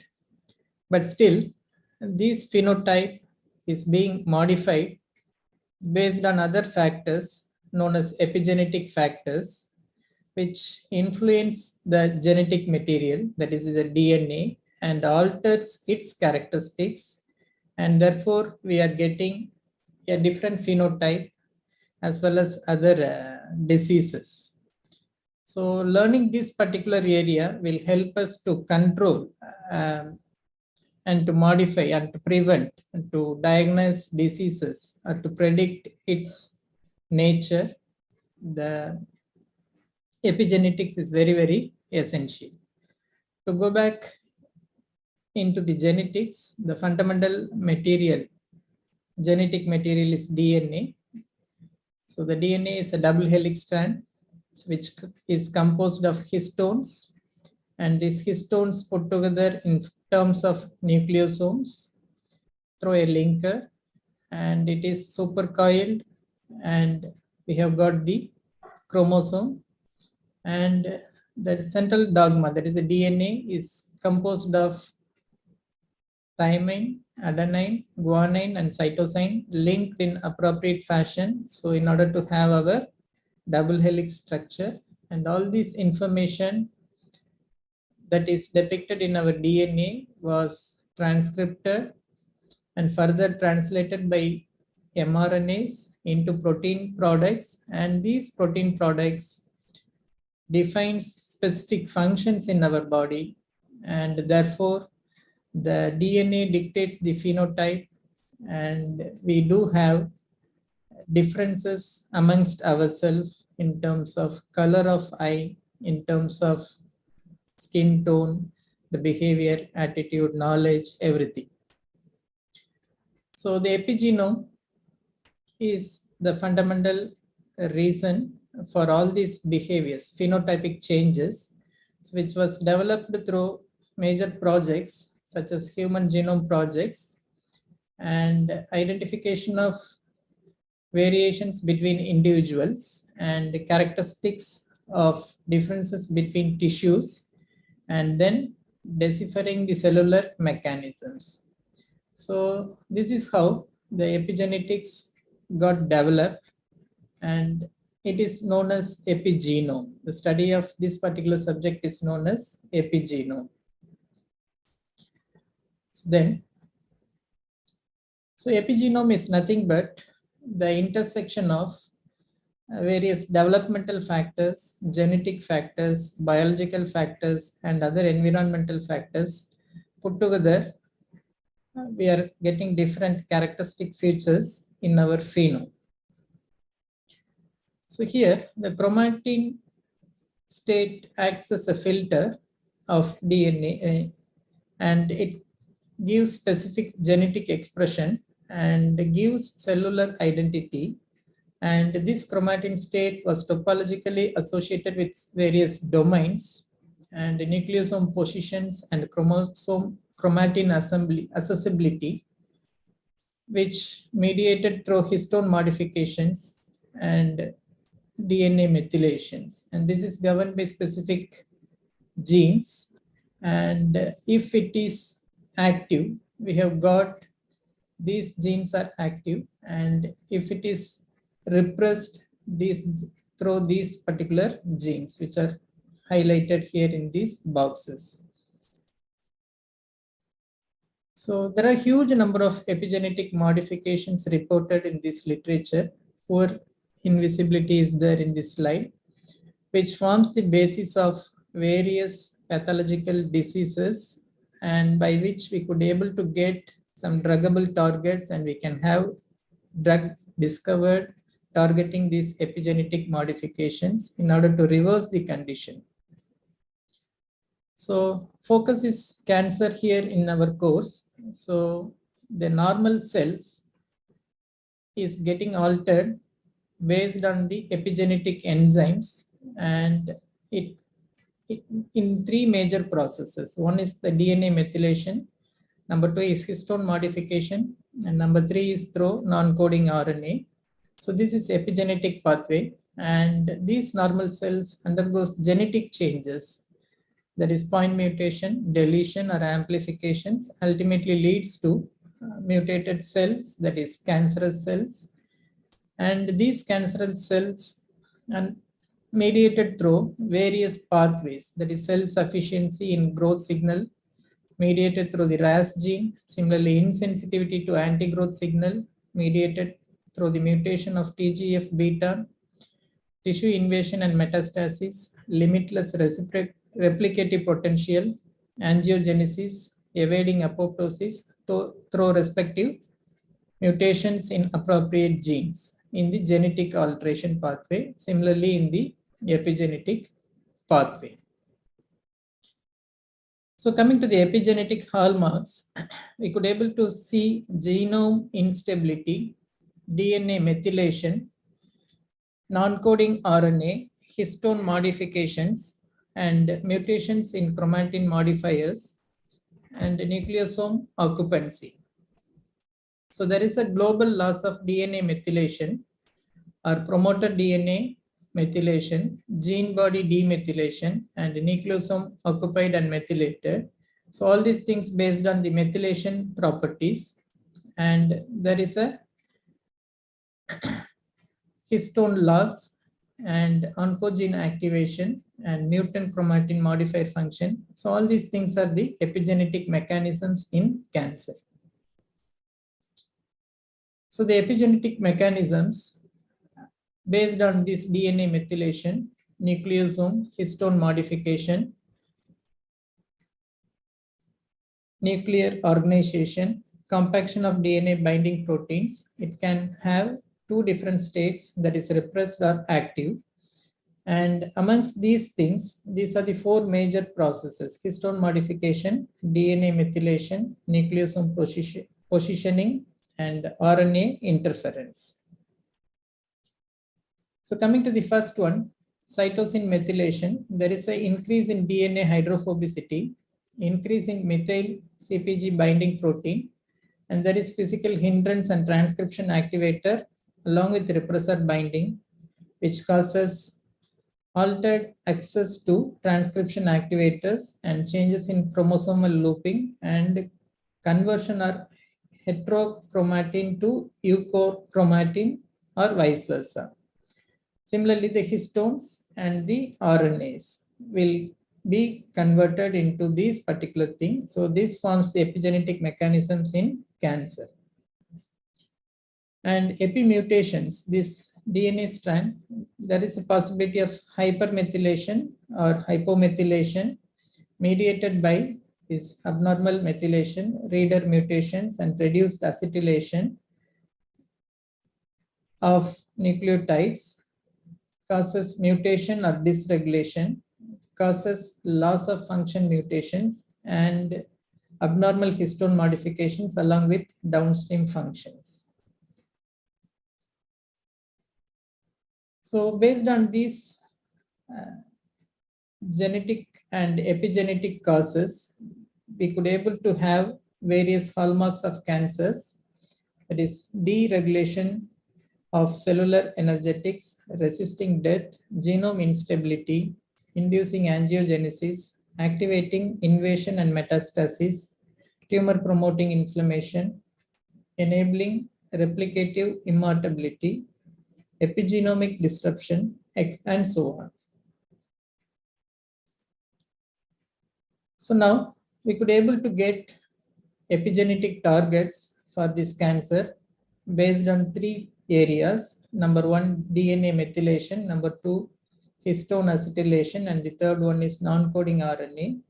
And based on these processes, which is catalyzed by various enzymes and use of appropriate enzyme inhibitors, will reverse the process, and thereby we could able to reverse the condition and pathological state. So therefore, these targets were identified as druggable epigenetic targets for cancer.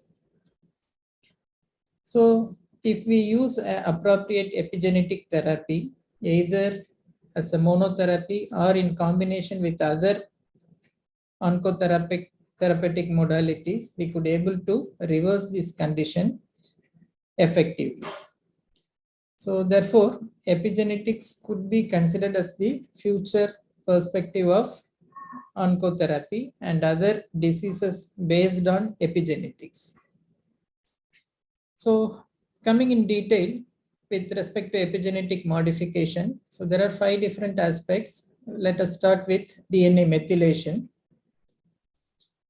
So DNA methylation, the nucleotide cytosine is converted into 5-methyl cytosine by a de novo methylation pathway catalyzed by enzyme.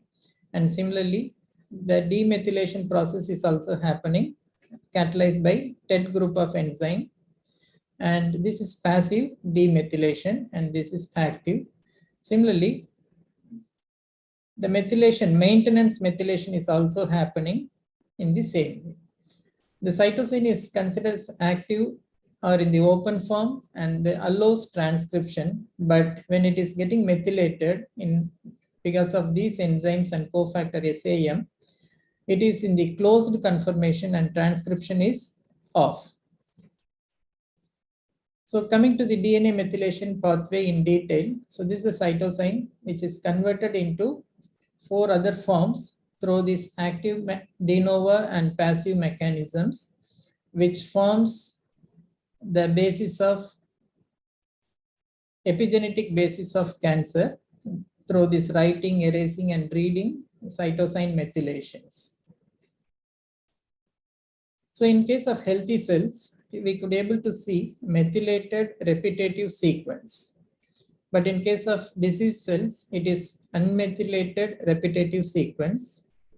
Similarly, the other condition is methylated gene body is available. Here it is unmethylated gene body and unmethylated CpG island, but here it is methylated CpG island. And this was confirmed by an experiment here. The number of methylation is focused in a particular area in a normal tissue. It is distributed in case of adenoma. It is widely distributed in carcinoma, that too metastatic thing. And in case of normal, the gene will be functional and tumor suppressor gene cannot be expressed. And in case of mutation, only non-functional tumor suppressor gene can be expressed. And in case of deletion, tumor suppressor gene cannot be expressed. And in case of DNA methylation, the tumor suppressor gene cannot be expressed. So the DNA methylation gives oncogene activation and genomic instability effect in this methylation pattern and also causes gene silencing, whereas in the normal cells, the gene silencing of oncogenes is blocked, the tissue specific regulation is allowed, gene activation is allowed, and different regulatory potential is possible, and it is associated with expression. So this is the difference between the normal cells and cancer cells upon DNA methylation. So the DNA methylation, if it is on the lower side, hypo, it causes genome instability and oncogene activation. And if it is hyper, on the higher end, it causes promoter of silencing of tumor suppressor genes. And when it is mutated, it is prone for deamination and influencing by carcinogens as well as UV radiations, which causes carcinogen-induced mutations and other mutations. So as a whole, the normal cell behaves with a locus with methylated 5 regulatory region and tumor suppressor gene with promoted CpG island with open chromatin configuration is possible. But in case of cancer cell, there is a loss of imprinting and overgrowth and inappropriate cell type expression and genome fragility, activation of transposons ultimately leads to tumorogenesis, and also entry into cell cycle and avoidance of apoptosis, defects in DNA repair, angiogenesis, and loss of cell adhesions that leads to tumorogenesis. So these are various mutations that is occurring in selected epigenetic modifiers in human cancer with respect to DNA methylation process.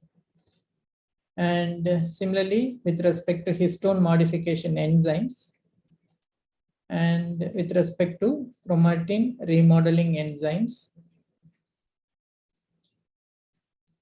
So now let us try to inhibit the enzyme DNA methyltransferase. So this is possible with the help of various approaches by using DNA methyltransferase, protein-protein interaction, the cofactor S adenosyl L-methionine, and the chimeric RNA oligonucleotides and other things. So all these things in combination that could able to block the activity of DNA methyltransferase. So these are the drugs already being used for DNMT, used as DNMT inhibitors. So they are termed as or classified as nucleoside inhibitors, and there are drugs known as non-nucleoside inhibitors that doesn't have the nucleotides in them. So they are classified as DNA binders or substrate competitors, and there is an undetermined mechanism of new drugs under the DNMT inhibitors reported recently. So these are drugs known as HMT inhibitors, means which inhibit histone methyltransferase enzyme. So they act on this particular gene or protein and the EZH2 inhibitors. So this is DOT1L and PMRT inhibitors. So these are the novel inhibitors, DNMT inhibitors under development. So this is the crystalline structure and novel scaffolds reported in the recent literatures with respect to DNMT inhibitors. So put together, so the DNMT and HMT inhibitors can block the methylation process with various receptors. Number one, DNMT receptor. So these are the drugs, cytidine analogs. And number two, at G9 and GLP position. So that is substrate competitors or SAM competitors. And BRD 4770 in other miscellaneous group. And EZHZ, SAM competitors and others. And DOT1L, SAM competitors. And CARM1, that is substrate packet binder. And PRMT5, that is also a substrate packet binder. So The yellow one are already available in market, and other drugs are available in clinical trials at the moment. So coming to the regulation of DNA methyltransferase genes by upstream mediators. So these are the various genes that influences this methyltransferase process. So these are the signaling pathways, these are the regulators, and these are the transcription factors. So this is the DNMT gene. So now there are plausible therapeutic targets that is specific for epigenetic modifiers and their upstream regulators as well as immunomodulators. So last class professor told us the immune checkpoint inhibitors. So the T cells here mediated by the PD-L1 and anti-PD-L1 drugs here. So here it causes T cell exhaustion and insensitive to the immune checkpoint inhibitors. In such case, if we could combine these DMMT inhibitors along with these immune checkpoint inhibitors, it causes improved efficacy by an increase in the transcription factors that causes upregulation in the expression of inhibitory receptor genes as well as the EZH2, a part of PRC2, a chromatin writer complex, which regulates the transcriptional silencing that leads to terminally differentiated CD8 T cells, which is associated with the tumor-specific CTL dysfunction in the pre as well as early malignant lesions. And also the DNA methylation enzymes such as DMNT1 and DNMT3B are upregulated in the exhausted T cells. So here the black arrows represents the upregulation here, and the red crosses represent the transcriptional repression here. So coming to the epigenetic mechanisms in the tumor microenvironment that are relevant to immunotherapy. So this is the T cell. So this is an exhausted T cell, and this is a tumor cell and the T cell infiltration. So here the DNA and histone methylation can shape the TME, that is the tumor microenvironment, by regulating immune-related gene expression. And the DNA and histone methylation by DNMT1 and EZH2 results in the downregulation of chemoattractant cytokine genes. So ultimately leads to dampening of CD8 T cell recruitment to the ovarian cells. So here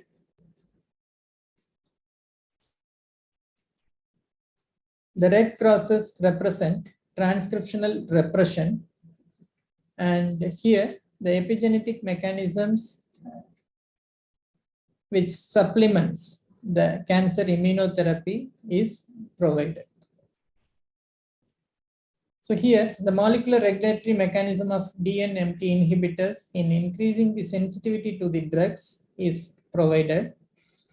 So here the sensitivity of chemotherapeutic drugs are getting increased by following this pathway, which is mediated through the G2M phase arrest, and which prevents macrophages and leads to apoptosis, and ultimately the sensitivity of drugs is increased via the methylation of the genes ARNTL, RASS1, MLH1, and so on.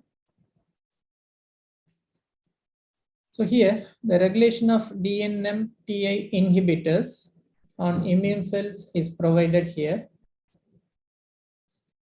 So the regulation on immune cells by enhancing the cytotoxicity of T cells, and the DNMT inhibitors can assist the T cells by inducing the expression of key immunostimulatory cytokines. And DNMTI inhibits the expression of Treg cells and also inhibit M1 and promote M2 to regulate macrophages. It also promotes KIR expression on the NK cell surface binds to MHC class 1 molecules to recognize abnormal cells and also increases NKG2D dependent NK cell mediated killing of these cells in vitro, by which the immune cells are being regulated by the inhibitors. So specifically, there are a lot of advantages by combining the immune checkpoint inhibitors with the DNA methyltransferase inhibitors as the T cell stimulation is driven by antigen and requires the coordinated engagement of several other receptors and molecules expressed on the T cell surface, as well as the antigen presenting cells on the tumor cells. The DNA methyltransferase inhibitor can inhibit different signaling pathways involved in the adaptive immune responses and enhance anti-tumor effects by combining with immune checkpoint inhibitors. So here, the DNA methylation, an epigenetic modification that regulates gene transcription and maintains genome stability. So thereby, the DNMT inhibitors can be combined with immunotherapy for a better pharmacological effect.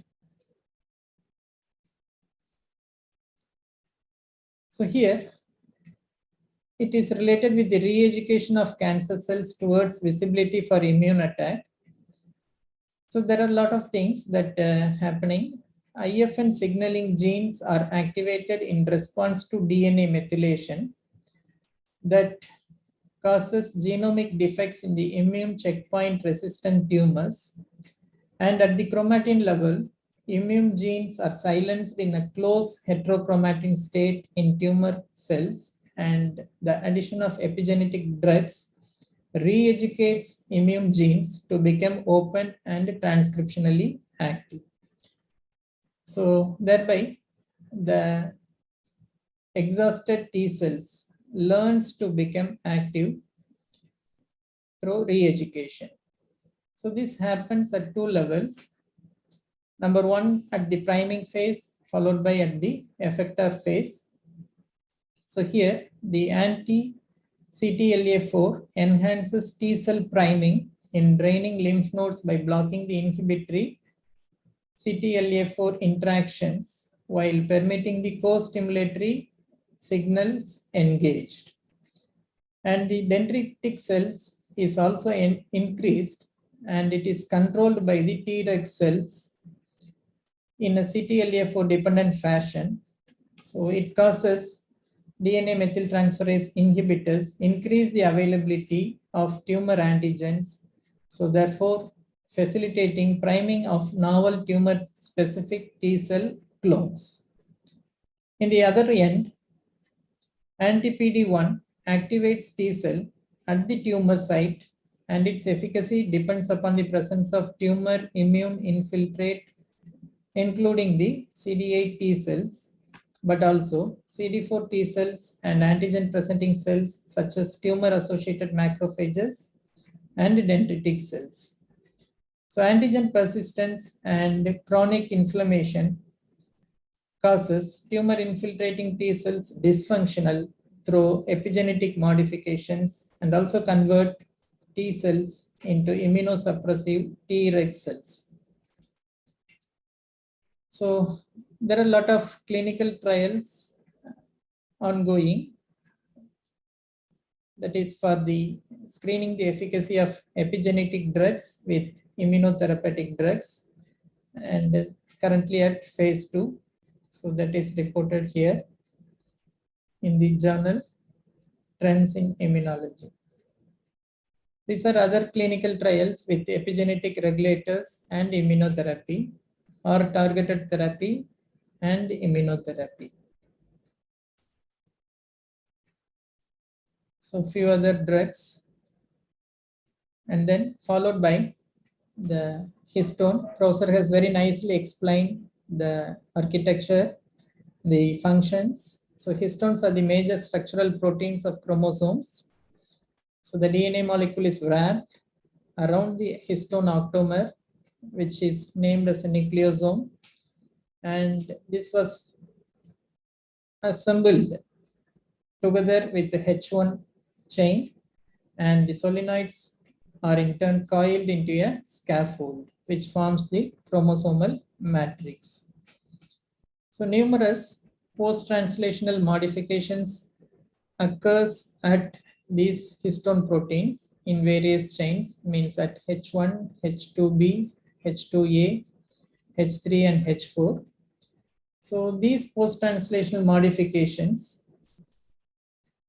happens at various things, that is H2A, 2B, H3 and H4, and the linker H1 are indicated, and the amino acids here modified are lysine, arginine, serine, threonine, tyrosine, histidine and glutamate. So these modifications happens through various biochemical processes, namely methylation, acetylation, propionylation, butyrylation, protonylation, and 2-hydroxy isobutyrylation, malonylation, succinylation, formylation, ubiquitination, citronylation, and phosphorylation, glycation, ribosylation, hydroxylation, and so on. So such post-translation modifications are essential for gene silencing, which allows tumor progression, which is mediated by two different pathways. One is DNA methylation and histone-dependent silencing mechanism, together with the histone-dependent, that is H3K27 Me3 dependent silencing mechanism.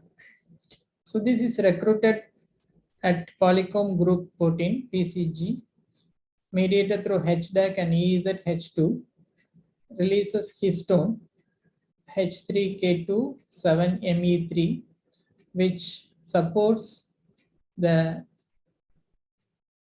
cancer tissue specific or gene specific DNA methylation, in turn causes the methylation events, ultimately leads to gene silencing after recruitment of PCG PRC1. So the mechanism of action of EZH2 involves gene silencing. So it follows two different mechanisms, that is a canonical mechanism and non-canonical mechanism. Canonical mechanism of action of EZH2 that involves gene silencing. Gene silencing via H3K27 trimethylation. So here EZH2 acts as a catalytic subunit of polycomb repressive complex, which includes SU, Z12 and EED complexes. So here it also acts via PRC2 independent mechanism, that is the non-canonical mechanism. And this EZH2 regulates several aspects of adaptive as well as innate anti-tumor immune responses. So this one, A, that is intratumoral expression, suppresses the adaptive anti-tumor immune response. And EZH2 expression in cancer cells inhibits T cell activation by suppressing the MHC1 antigen presentation pathway, also upregulates PD-L1 expression. Besides cancer cell, EZH2 expression in Treg cells is very crucial for maintaining their regulatory phenotype and function. So in case of this B, that is intratumoral EZH2 expression, suppress the innate anti-tumor immune response, and expressed in cancer cell silences the expression of NKG2D ligands, thereby blocking the activation of NK cells and favors the secretion of CCLs, which recruits immunosuppressive M2 type macrophages to the tumor microenvironment. So thereby EZH2 expression in NK cells directly inhibits their maturation, activation, and anti-tumor activity. So the oncogenic process with EZH2 is summarized here. So the transcription of various factors, loss of microRNA, genetic alteration, protein modification, viral infection mediated through this complex EZH2 leads to primary function and the related processes. The primary function includes the tumor suppression, microRNA transcription, and epigenetic factors, and the chromatin coordination, non-canonical functions, and cooperates with viral factors. Leads to oncogenesis, activation of signaling pathway, tumor differentiation, and immune evasion. So these are the various drugs under this classification. So this causes EZH2 inhibitors causes Treg stability and function. It improves the Treg linear stability and improves the suppressive activity. With reference to CD8 T cell, it increases CD8 T memory and decreases its effectiveness. And helper CD4 differentiation, it decreases and it increases TFH activity. And tumor intrinsic effect, it is a mixed response. It increases the tumor cell viability, but decreases the T cell attracting cytokines. Similarly, APC function, it decreases the AG presentation and decreases the T cell attracting cytokines. And iNKT differentiation, it decreases. And natural killer cells maturation and function, it depresses. So all these things which are in red in color are immunostimulatory, and the blue ones are immunosuppressive. So to summarize, EZH2 expression is elevated in case of tumor infiltrating Tregs, and pharmacological inhibition of EZH2 destabilizes the FOXP3 expression and slows tumor growth, and genetic expression of EZH2 function in Tregs leads to robust anti-tumor immunity.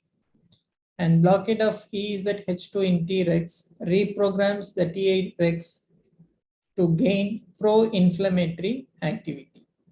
So therefore, these drugs, means EZH2 inhibitors, can be carefully selected with other immunotherapeutic agents to give a personalized epi-immunotherapy in order to have better pharmacological effects.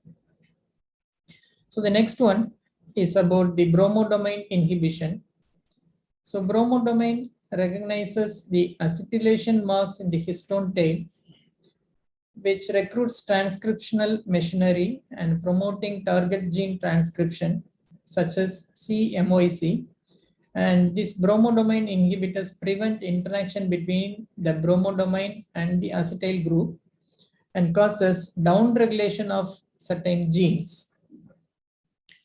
So bromodomain domains play a very key role in gene transcription regulation. So here the biology of bromodomain and extra-terminal inhibitors was presented. So the BET protein binds to the acetylated histones and recruits BRD4 domain, PTEFB, to the site of active transcription of growth promoting genes such as MYC and NUT.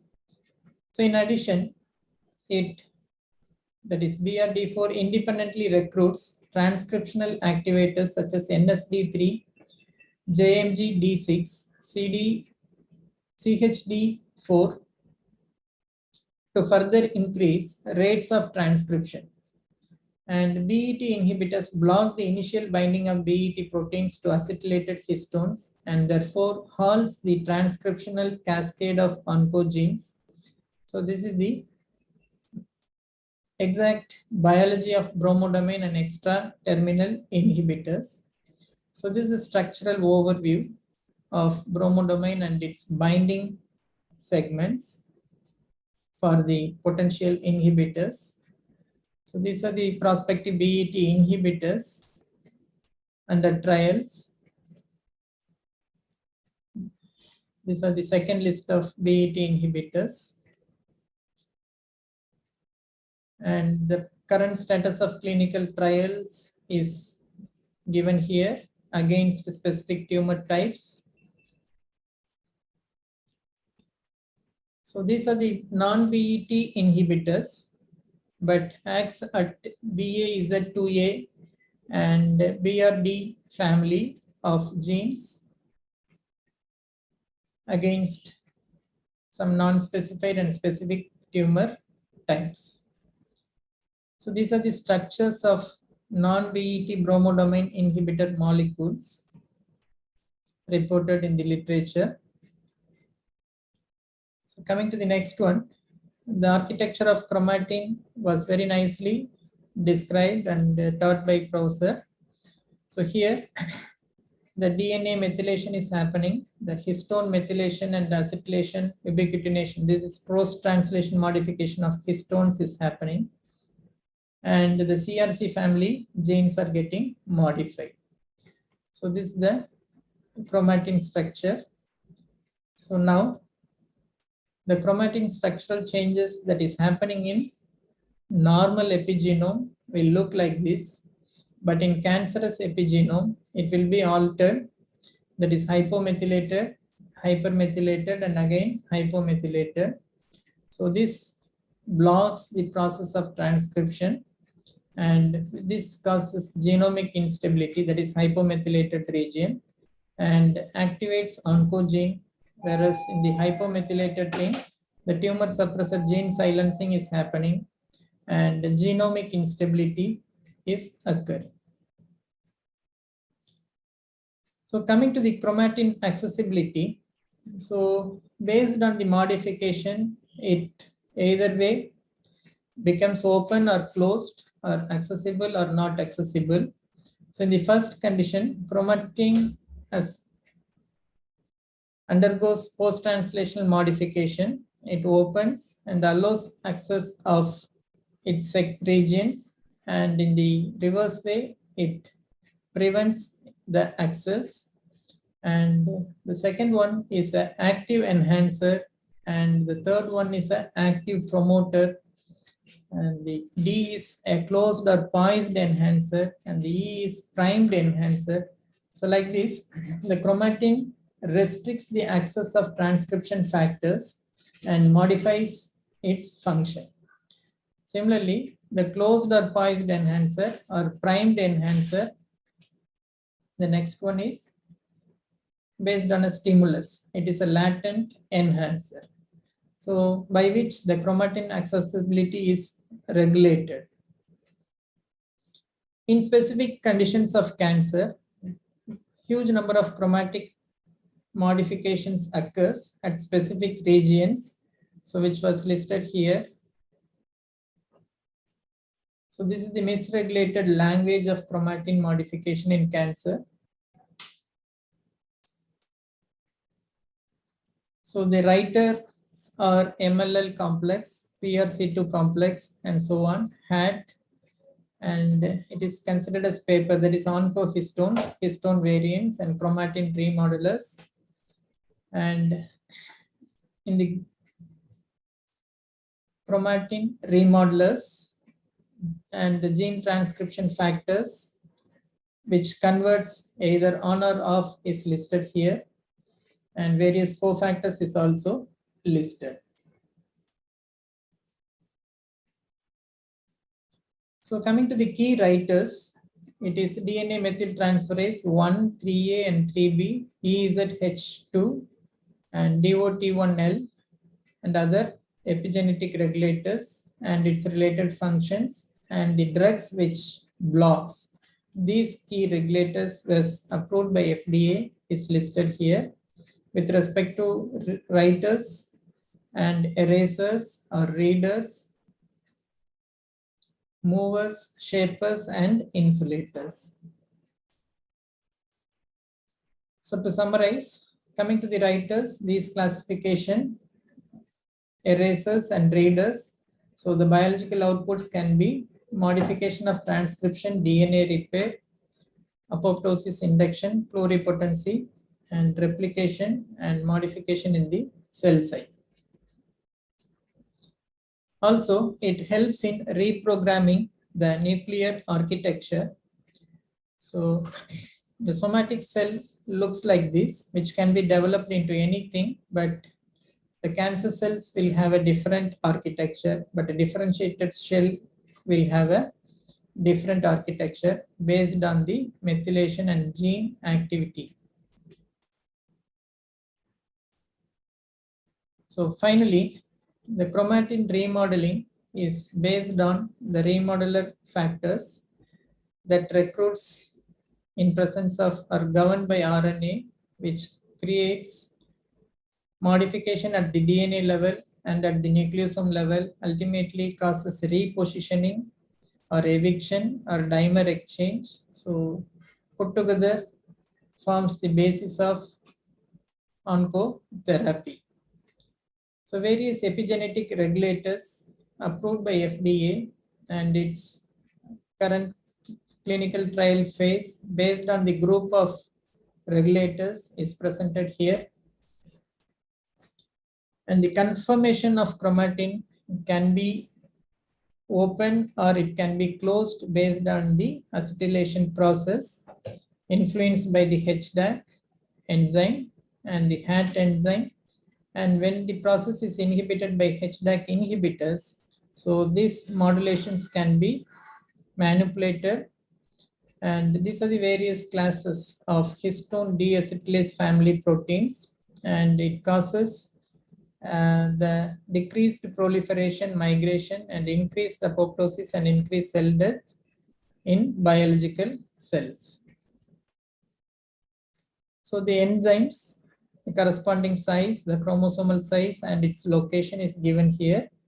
So here the cellular functions governed by the HDACs means the angiogenesis, apoptosis, chaperone function, autophagy, and chromatin remodeling is all governed by the enzyme HDAC.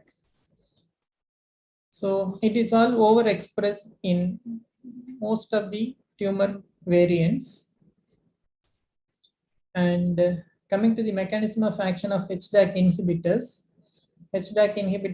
blocks the HDAC enzyme and thereby prevents the histone acetylation and non-histone protein acetylation. And in the tumor cells, through extrinsic and intrinsic mechanism, it increases apoptosis and it manipulates the cell cycle arrest, DNA damage and repair, and anti-angiogenesis and ROS generation mediated by various genes. So these are the HDAC inhibitors already available for use and under clinical trial. So the role of HDAC inhibitors in immunomodulation and immune molecule interaction in cancer is presented here. So here it causes immunomodulation by decreasing the APC and increasing the Treg level and increases the tumor antigens, and it causes immune cell interactions. It aids the immune cell interactions. So therefore it has an immunomodulatory effect. So this property is very well used for combination therapy of combining HDAC inhibitors with viral vectors for cancer treatment. So the scheme of viral protein activation with the help of HDAC inhibitors, and viral antigen is being presented, which causes increase in tumor associated antigen, pro-inflammatory cytokines, and increased dendritic cells, macrophages, and tumor specific cytotoxic T cells ultimately leads to tumor immunosuppression as well as eradication. So this slide shows the interaction between HDAC inhibitors as well as the immune system again. So we could be able to use the HDAC inhibitors in association with immunomodulator drugs or immunocheckpoint drugs, that is PD-L1. So which causes increased efficacy sorry, CTLA4 here. So both the things, when in combination therapy, it shows a very good therapeutic efficacy in tested models of multiple tumors. To summarize, HDAC inhibitors is having a numerous beneficial effects in case of cancerous thing. So it is a very good anti-cancer agent. And these HDAC inhibitors can be classified into two. One is selective and non-selective. And these selective drugs can be combined with proteasome inhibitors or immunotherapeutic agents and tyrosine kinase inhibitors. Accordingly, we can get a tailor-made response. And for designing HDAC inhibitors, so this is a slide representing the structure-activity relationship. So we require a cap region, and we require a linker, and we require a ZFBG region. So the specific functional moieties that could able to represent the ZBG is nothing but ethyl ketone group, or steric and hydrophobic substitution, and so on. Similarly, the linkers can be aryl linker or thioether moiety, and a flexible methylene group is also possible. Methoxy substitution with sufficient hydrophobicity and steric feature is important. And this one is the cap region. So various functional oxazolidine, phenyl ring, substituted benzyl group, phenyl thiazole, all these things are suitable for the cap region. So to summarize, so the DNA methylation or the histone modifying enzymes and nucleosome remodeling enzymes and histone variants and miRNA and histone post-translational modification readers are mediated by various genes. So put together known as the epigenetic machinery. And we have various agents that specifically targets specific areas, means histones, histone modifications, ncRNAs, chromatin readers, and remodeler variants, DNA methylation, histone enzymes, cofactors. So these are the genes and other molecules available with us. So this forms the fundamental for the epitherapy, epi-oncotherapy, and it can be personalized to give a precise medicine, and huge number of research avenues are possible in modulating such inhibitors in association with other therapeutic modalities of cancer to bring a better efficacy in cancer therapy. So let me stop here, and I invite participants for your discussion here.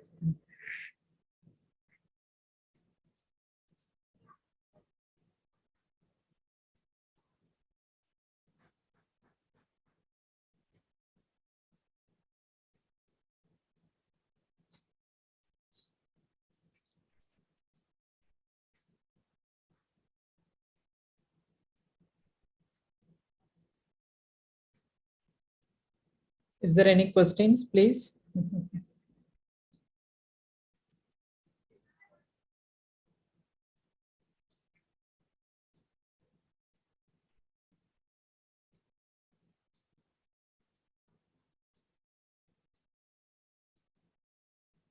Okay, if there are any questions, please let me know. You can write to me or put us a message. So let me try to clarify this in support of Professor Ulrich. Yes. Yes. Yeah, thank you. Very, very interesting lecture. Thank you so much, sir.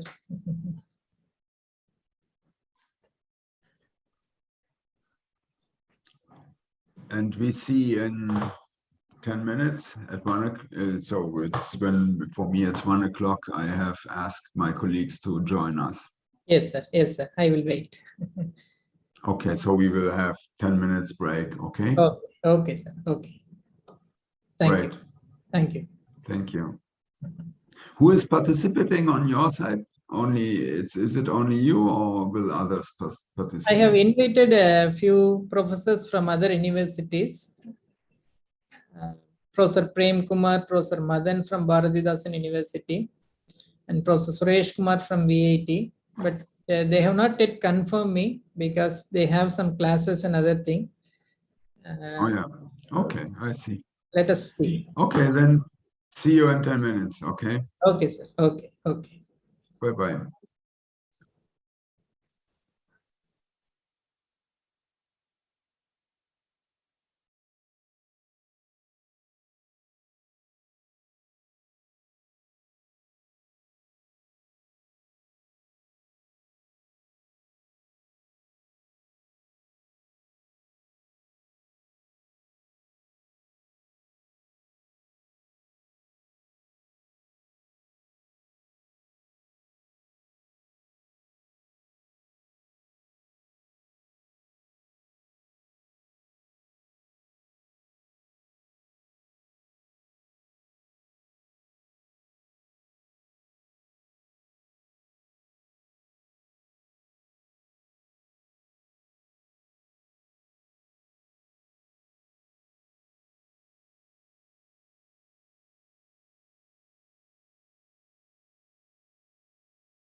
Good evening to all the participants who are present over here. Hope you gathered a wide knowledge regarding the topics what we have gone through. If you have any doubts and if you wish to ask, you can also text in the chat box. If you wish to ask any questions, if you have any doubts or clarifications that you have missed out while the professors are being teaching, you can also text it in the chat box.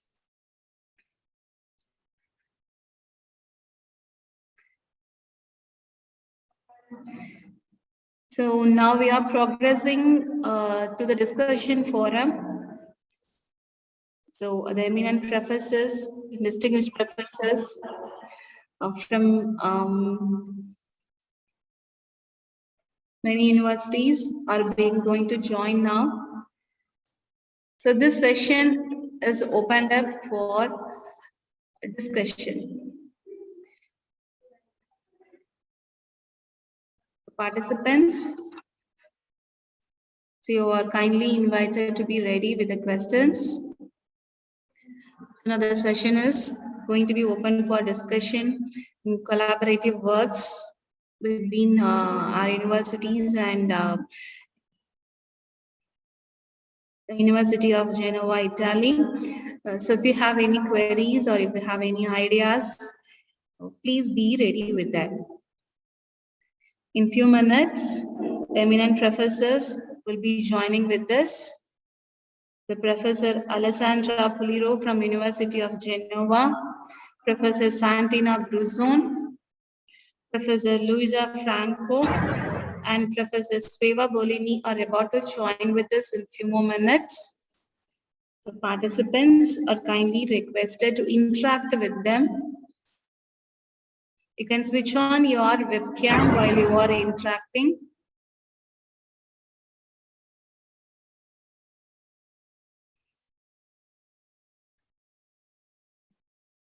So if you have any queries, if you have any discussion, you can kindly do that over this session. So the session is totally fixed for the discussion and the collaborative works that we can do with other universities. Participants are kindly requested to be ready with your questions and kindly switch on your webcam during the forum while you are asking the questions.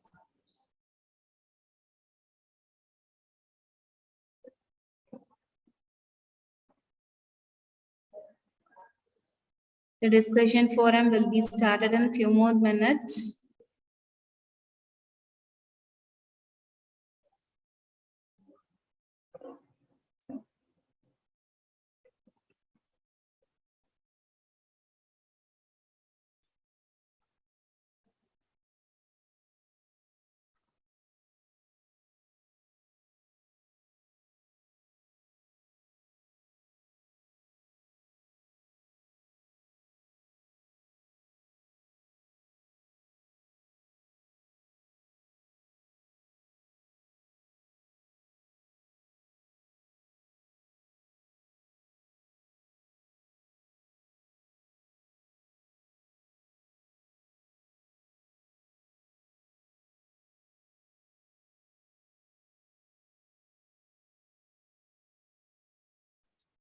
So we have positive comments in the chat box from Krishna Nim and Dr. Ram Narayanan. Thank you so much. They have said the session is very informative and helpful. Thank you so much for that. If you still have any queries related to the lectures in today's lectures or the previous day lectures, you can kindly text it in the chat box.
Professor Ulrich, we have a question from a participant.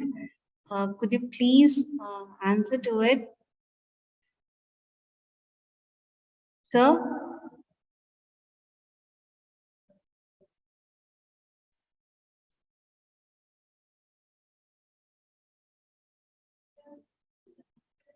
Okay, as it's a break time, so they might be taking a small break. So please wait for a few more minutes. So they will join in the session in few minutes. So surely you'll get an answer after they join in the session.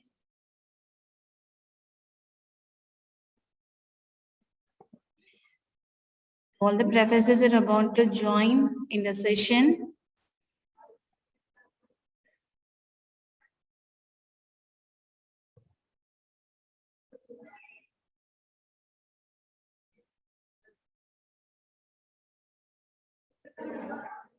So we are getting continuous questions. So please wait for a few more minutes.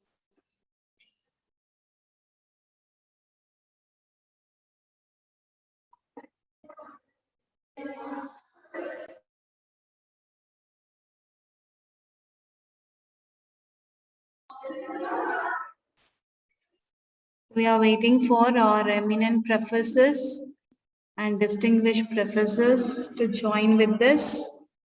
Professor Alessandra Puliro, Professor Santina Bruzon,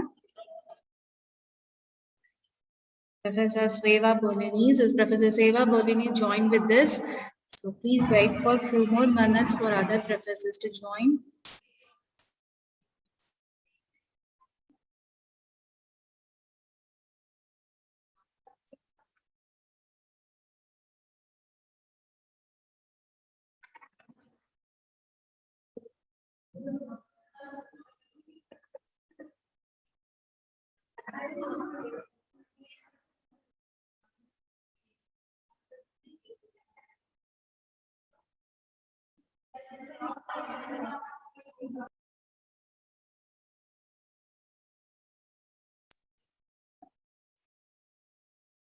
So we have questions from our participants.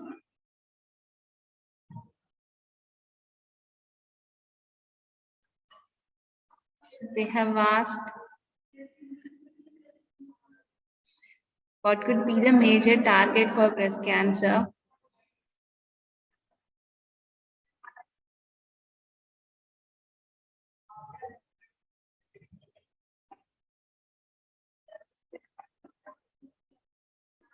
Participants, kindly wait for a few more minutes.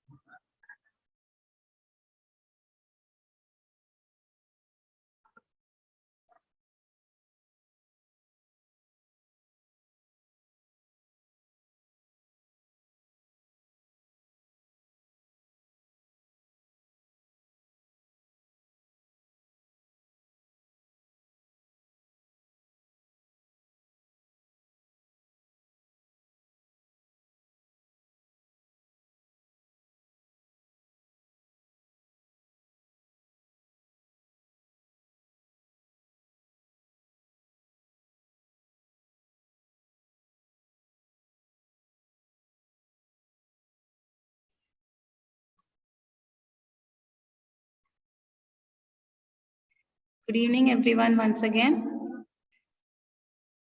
This session is open for discussion related to research and development. If you have any queries related to the research and development regarding the topics what we are discussing over, so you can kindly interact with the expert speakers. We do have Professor Alessandra Puliro, Professor Santina Bruzon, and Professor Sveva Bolognese with us. You can interact with them. Ulrich sir, we have some questions in the chat box. Oh, yeah.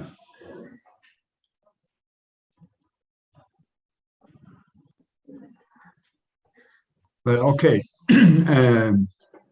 As to I wouldn't say what could be the major target for breast cancer, like either immunotherapy or epigenetic modification inhibitors. I would say it's not either or. So what we are pointing at is the combination of immunotherapy and epigenetic drugs. And likely they should be combined. There are also trials for epigenetic modifiers only, but in breast cancer, it very much depends on the subtype of breast cancer. You know that we will talk about that in the next lesson, and we can go into more detail in this. Then the next question is why cancer cells escape from the immune system. And that was the last lesson about. There are many different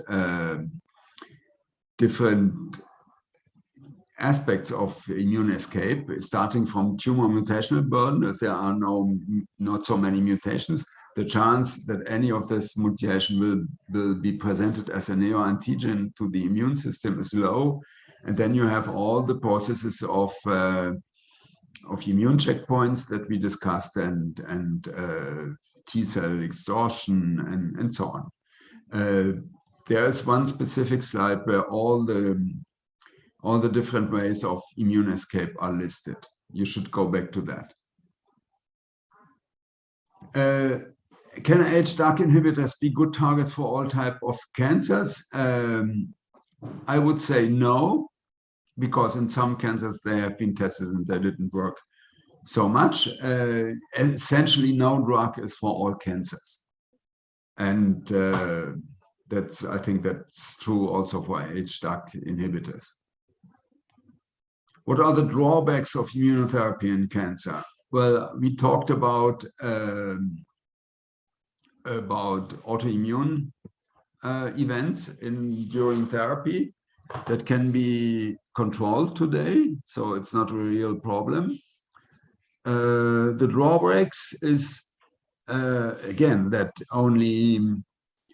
today only in the best cases in melanoma, for example, approximately a third of the patients respond, and from these patients who respond, only again less than a third will have a durable response.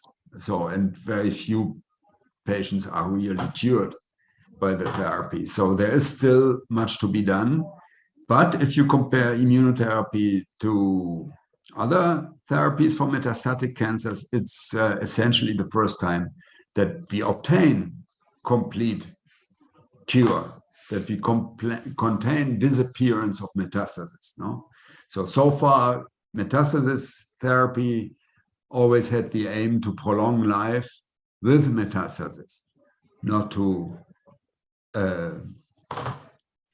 destroy all the metastasis. So it's the right way. And I think if we have more immune checkpoint blockers, antibodies against immune check blocks, then we can treat more cancers and more cancers with success. And maybe the addition of epigenetics drugs, as I tried to introduce today, may make another step forward, as there are likely other drug combinations that can enhance the response to immune therapy. So I hope, are there more questions? No, okay.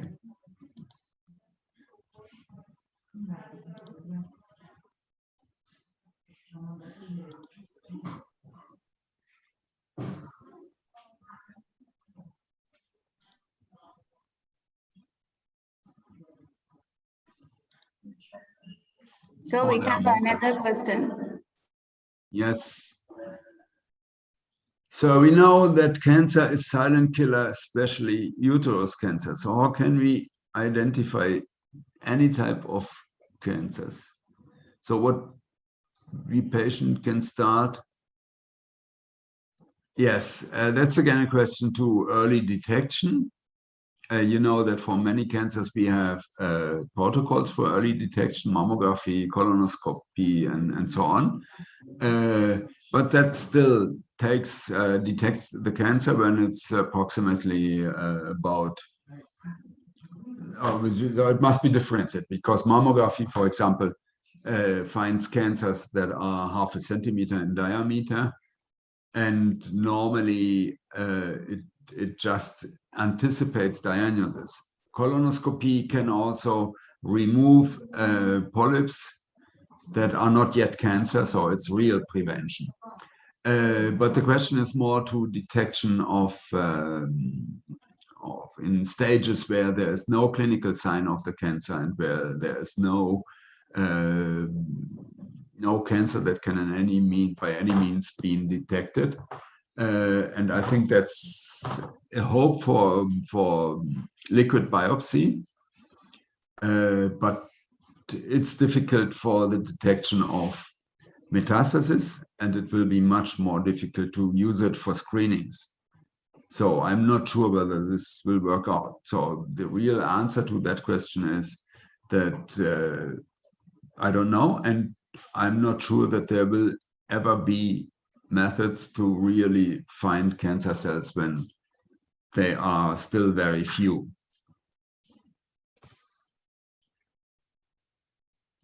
Okay. I hope this answers your question. Unfortunately, in cancer research, not always the answers are good answers. So sometimes we have to say, often we have to say we don't know yet, and often we have to say the cancer development is are so many cells that there is always a probability that just some cells will escape from any treatment or any, yes, and at the end, we will not be able to control the whole cancer.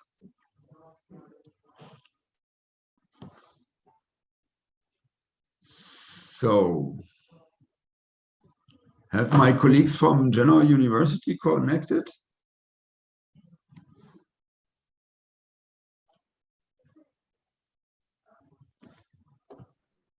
Yes.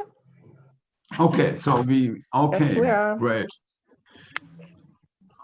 Okay, hello. So, Professor Selvamani, maybe you start with the collaboration discussion? Yes. Good evening, sir. Yes, we can start now.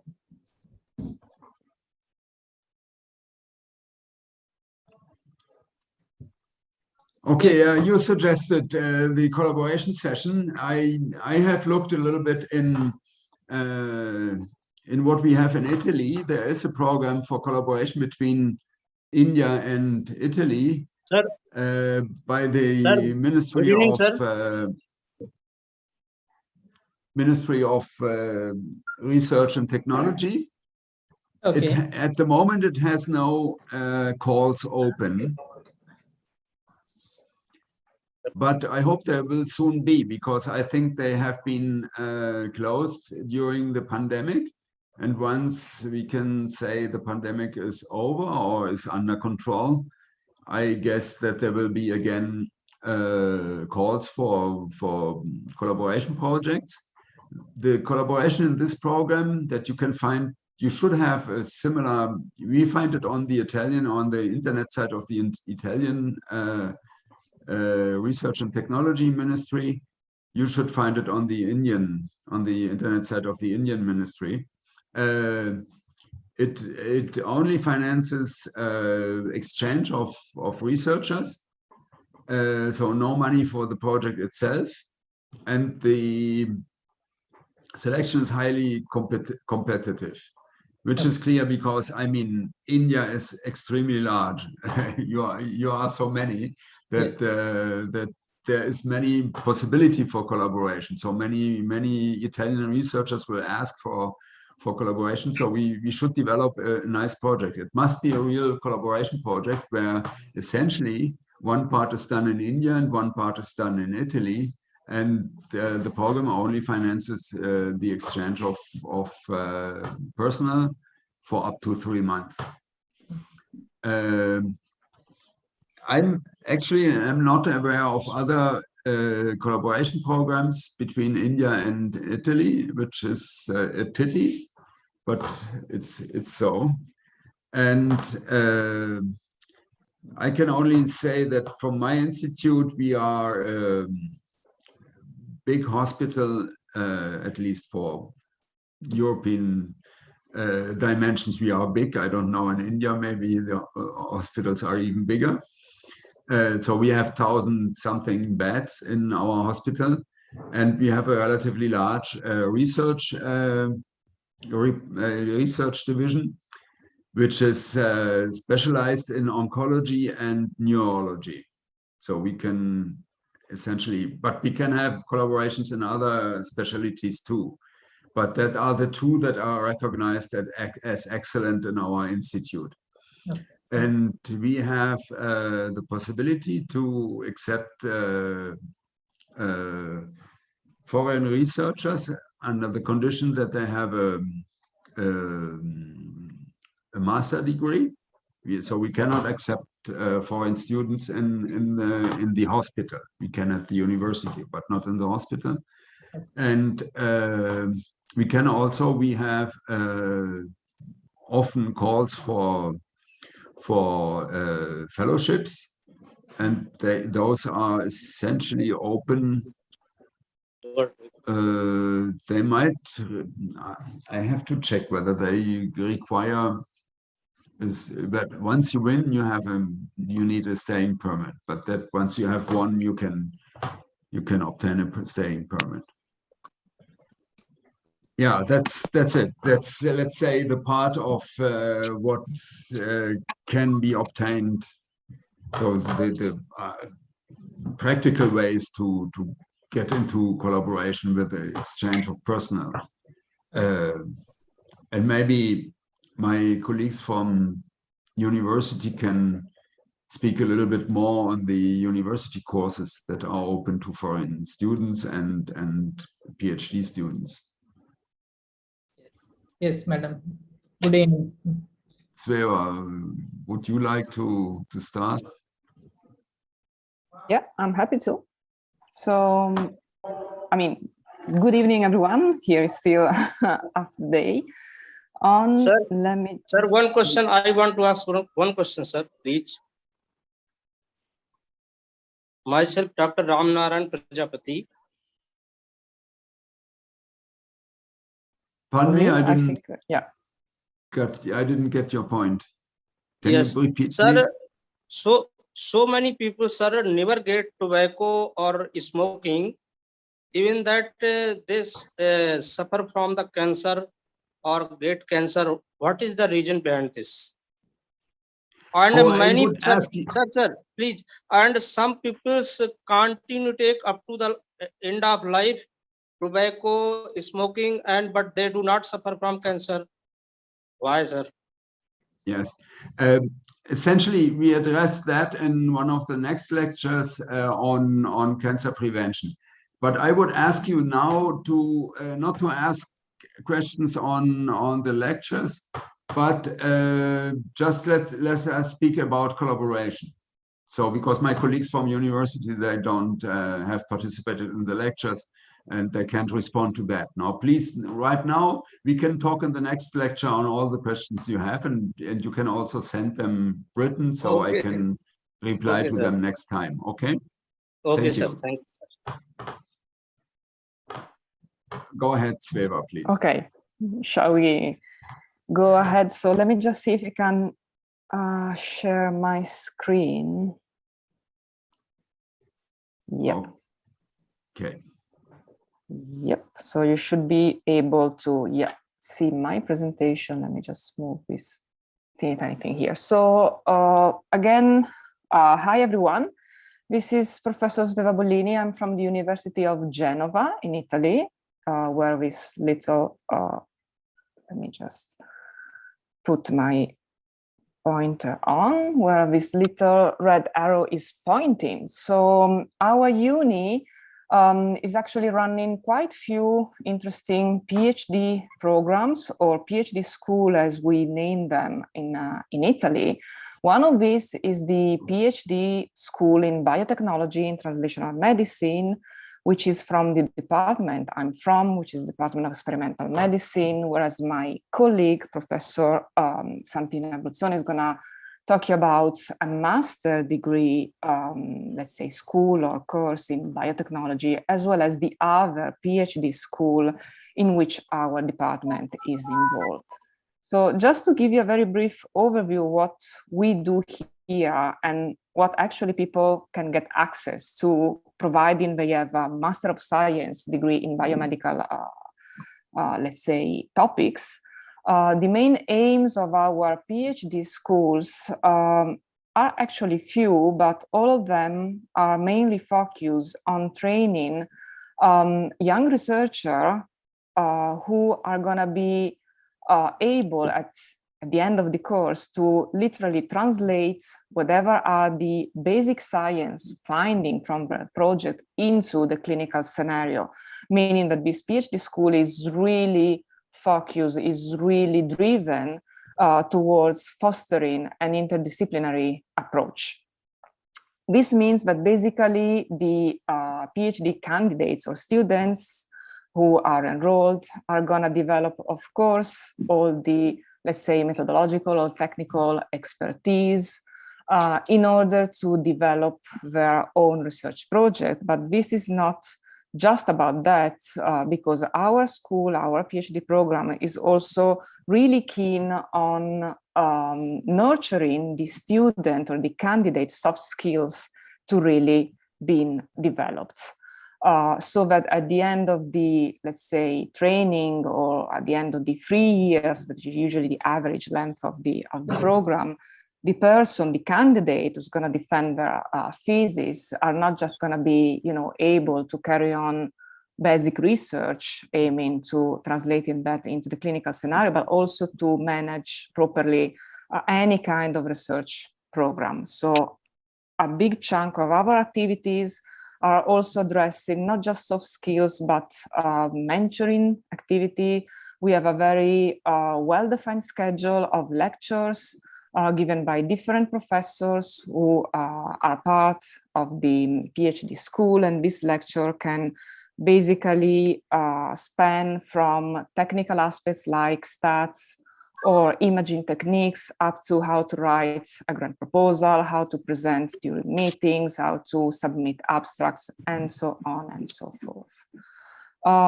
In particular, this program is made of 5 different, let's say, curricula or specific, let's say, aspects, which are basically, again, focusing on the biotechnology techniques for the clinical scenario. So that at the end of the program, the researcher, the PhD, is going to be able to apply for any kind of job application within both the academia, but also in the healthcare world in terms of, research institutes, private research institutes, but also companies. In particular, our organization is designed so that there's an academic board. As you can imagine, this academic board is made up of professor, like associate professor, assistant professor, full professor from the university, which is the University of Genova, as well as from the National Research Institute in Italy. But this is also topped up by people from companies, people from industries, people from spin-off companies from the uni, as well as clinician and clinical scientists from the main hospital, in which part of the universities is also, having their lab spaces, and the research team, which is the hospital, the San Martino Hospital in Genova. On top of this, we also have specific agreement with foreign university, like the University of Glasgow in UK. And the general, let's say, educational course is based on a very strict, in terms of, interaction and a one-to-one relationship of the PhD candidate to a specific tutor or supervisor, who's usually a senior PI or a professor, who is in charge of tutoring, of mentoring the student on a daily basis.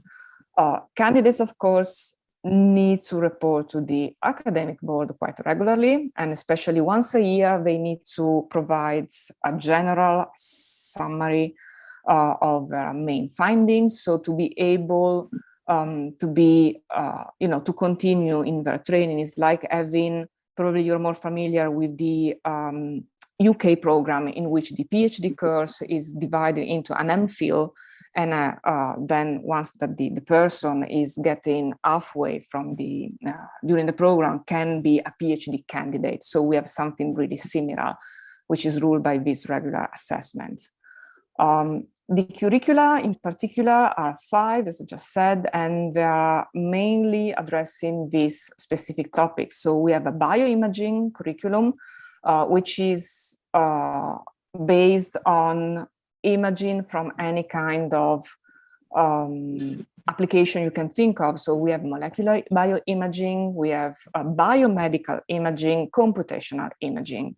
Then we have a curriculum which is about cell and molecular biotechnology, which is specifically focused on oncological therapy, on defining innovative diagnostics for gene and cell therapy. We have a much broader curriculum than that is more about regenerative medicine and tissue engineering, spanning from immunology, stem cell biology, biocompatible polymers or scaffold for drug delivery.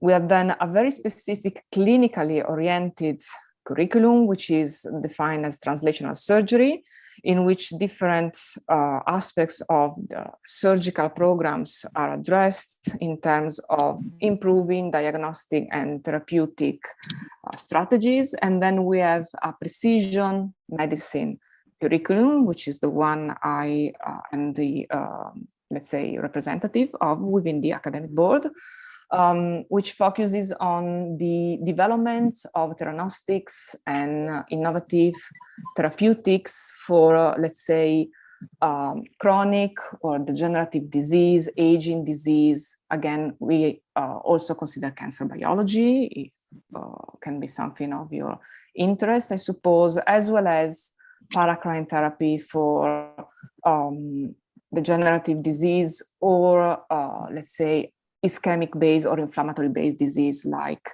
cardiovascular pathologies and cardiomyopathies. Our contacts can be easily found on the website of our PhD course, which is, you can follow it at this link. So we have a quite clear organization. We have a coordinator, who is Professor Paolo Malatesta. We have a contact person acting as a secretary of the PhD school. And then for each single curriculum, if you're interested in a specific topic, there are different reference persons, as you can see here. So if you have any question, if you want to know anything more, you can find more detailed information here, but you can also drop an email and inquire about application and the specific, let's say, paperwork you might want to submit. I think that's pretty much everything. So if you have any question about that, I'm more than happy to answer that. Otherwise, I will pass the screen, not the floor, to my following colleague. So thank you very much for your Madam, attention. I have a question. What would be the eligibility and finance involved in getting into a PhD at your institution? So for sure, the main, let's say, criteria is having a Master of Science, which should be obtained before the school starts. Okay. And this makes the person entitled to apply. The, let's say, application is about, sending a resume, a CV, a short letter of, let's say, interest about a project that the candidate would like to pursue.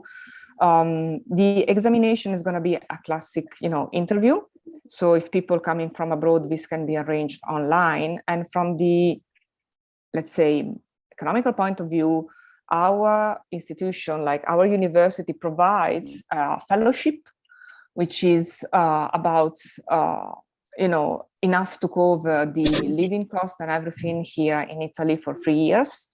But the fellowship is just for the applicant, just for the candidate. So the candidate should contact person within the academic board to then, develop a specific research program, because the fellowship doesn't cover any research costs. So it's not like, some international program like the Marie Curie doctoral network or other specific program, which can be in UK, in which the candidate comes with the fellowship and money to cover research. So the research costs are, let's say, upon the PI, the tutor, the supervisor, taking care of the PhD candidate. This is why whoever is interested should, reach out quite long in advance to ask about, availability and research interest.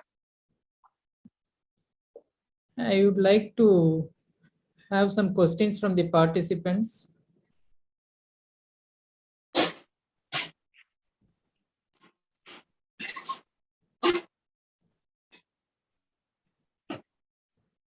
Madam? Yeah, I'm just scrolling. Yeah. I have a question, madam. This is Professor Rukmani from Anna's BIT campus. Am I audible? Yeah. Yeah, like you said, it's good you have elaborately mentioned about the PhD program and what are its unique features, and also the how a candidate can reach out to a professor to Yeah. get that fellowship. If your candidate is being awarded fellowship, does he waive off the tuition fees? What would be the tuition fees for the PhD program?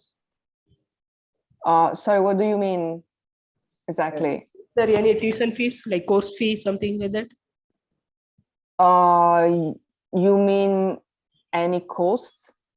No, which is tuition fee. associated- Tuition fee, yeah, because he has to take some. No, Tuition fee, no. There are no tuition fee, Okay, because you get the fellowship, okay, and well, actually there might be some, but it's nothing. I mean, if you're thinking about our program, it's nothing comparable to our program in terms of costs. There might be the chance that for foreign student, this tuition fee are really, really low, if none, but you should, double check with the secretary, because this is information which we are not aware of. We only know that the fellowship is enough for, live in Italy. It's like the average salary in Italy, so it should be fine. But there's no, another important thing to consider, there's no allowance, because you're coming from, abroad. It's not like the Marie Curie that you have a sort of top up as an allowance because you're coming from a different country. That is not included, I'm afraid. okay. Thank you. Oh, you're welcome. Sir, can I ask a question? Yeah, sure. Yes, I am Professor P.K. Suresh. I am a professor here in VIT in Velo. It's a small town about 135 kilometers from Chennai, in Tamil Nadu. My question is, do you have any plans of signing any understanding with a university like VIT for a semester abroad program, SAP? A student can spend about 6 months in a lab in Italy, specifically University di Genova. And carry out. Go ahead, madam. Go ahead, please. Yeah, I think it's doable. Usually it's the institution where the student is asking the, other institution to be the host. So all the paperwork should be handled by the, let's say, original institution from where the PhD student is coming from. We can host students. It's part of, in our PhD program as well, our students are really strongly, encouraged to spend at least 6 months during these 3 years of training abroad to other institutions. So usually this kind of mobility program are fine as long as the original institution has everything in place, like it's part of their, normal rules. Madam, as a follow-up to that question, apart from PhD students, we do have students in the BTech program in biotechnology. Normally, the last semester, 6-month project, they either carry out the work within VIT or they go outside. So if they should decide to go outside VIT, would they be eligible to apply to University di Genova for a 6-month project 1 or MTech 9 months project? This is a tough one. I'm sorry, I don't know the answer, because I know that here in Italy, we can do something like that within Europe, because we have a program called Erasmus, or even just after the graduation. I'm not sure whether we can host students during their, graduation time, during their Master of Science here. This is something, again, your institution should ask our institution about, just reaching out for the admin staff. Ask for the admission. Admission? Is that what it is? No, the administrative, staff, people working in the in administration might know the answer. Yeah, thank you. I think you answered my question. Yeah. What about sabbatical from the faculty side? We can host, we can host people. We can host the so-called visiting professor, visiting researcher. All right. Okay. All right. That is something doable. Yeah. Yes. Thank you. Over to Dr. Selvamani. Yeah, so Selvamani, I have one question. Okay. Madam, this is Dr. Subramanian from Naipur, Kolkata. Yeah. So what kind of collaboration possibilities exist in biotechnology and pharmaceutical science department? Well, if you refer to specific collaboration, that is upon, the principal investigator. So as it has been just mentioned before, there are some programs for cooperation and collaboration between Italy and India. Apart from that, like canonical grant application, you might want to reach out specific PIs or professor and inquire yourself if they're willing to start a collaboration, because that might be something that you might want to check specifically, considering the area of your research or your research interest. And this is the kind of same answer I can give to the question that just been posted on the chat, like, is there any postdoctoral position available in my institute? If it's my institute, is the uni? Yeah, there might be. We have a website, a general website from the uni, where basically any kind of appointment or any vacancy is posted in terms of even postdoc position. So you can go, feel free to go and check for that. Pharmacy is not the main, let's say, area of interest of my department. There's a different department, it's the pharmaceutical department. So you want to check even the website of that department, which is the Department of Pharmacy. And if there's a possibility of writing a joint research proposal, this is, again, same reply as before. It all depends on these collaborative programs that are just been launched or are going to be launched, because the call probably is not out yet.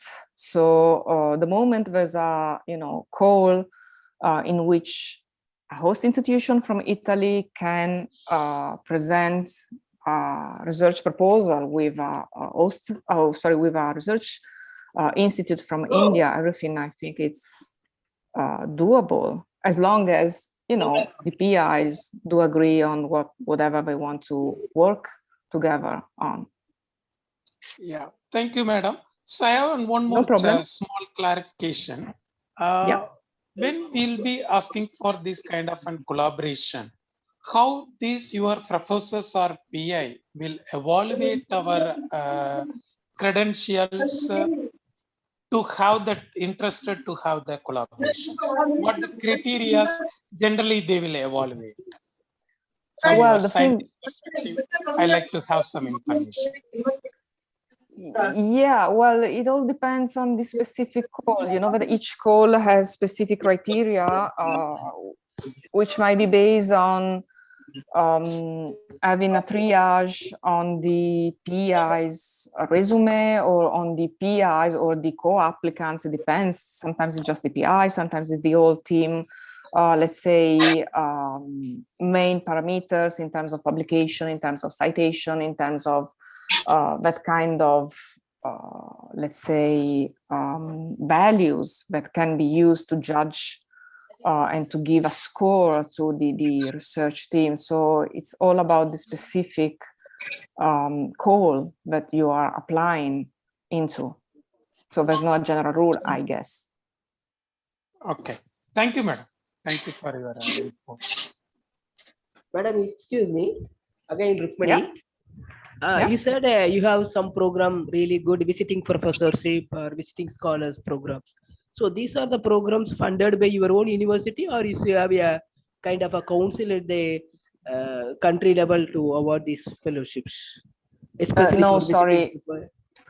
Yeah, probably I was misleading. The thing is, during the PhD program, our PhD students, I mean, the PhD students that are actually enrolled by University of Genova in our PhD school are free to spend at least 6 months, if not half of the entire training program, that is up to 1.5 years abroad in a research lab somewhere else, providing the tutor supervisor is making proper arrangements with another senior scientist hosting the PhD student and providing supervision, of course.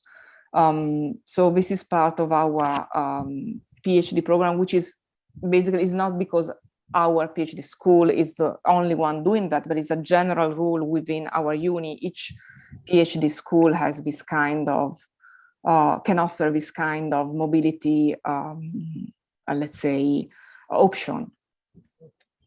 Thank you. Thank you.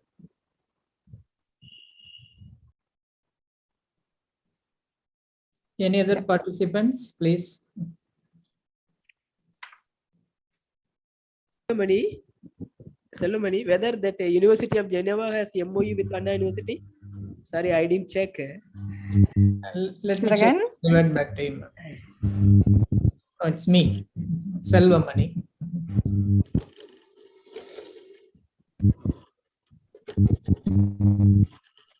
Is there any possibility of creating a memorandum of understanding for academic and research activities from your university? Well, that is something that you might suggest once you find, you know, a PI or someone from our uni working on. I'm sorry, there's a very buzzing kind of sound in the background, which is kind of covering any kind of. Please mute everyone. Okay, that is much better. No, still going on. Okay, so. Shankar. Oh, I'm sorry, but I can. Oh, can everybody who is not speaking mute the microphone, please?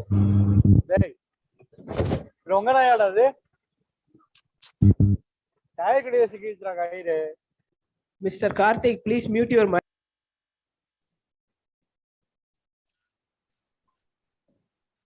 Okay.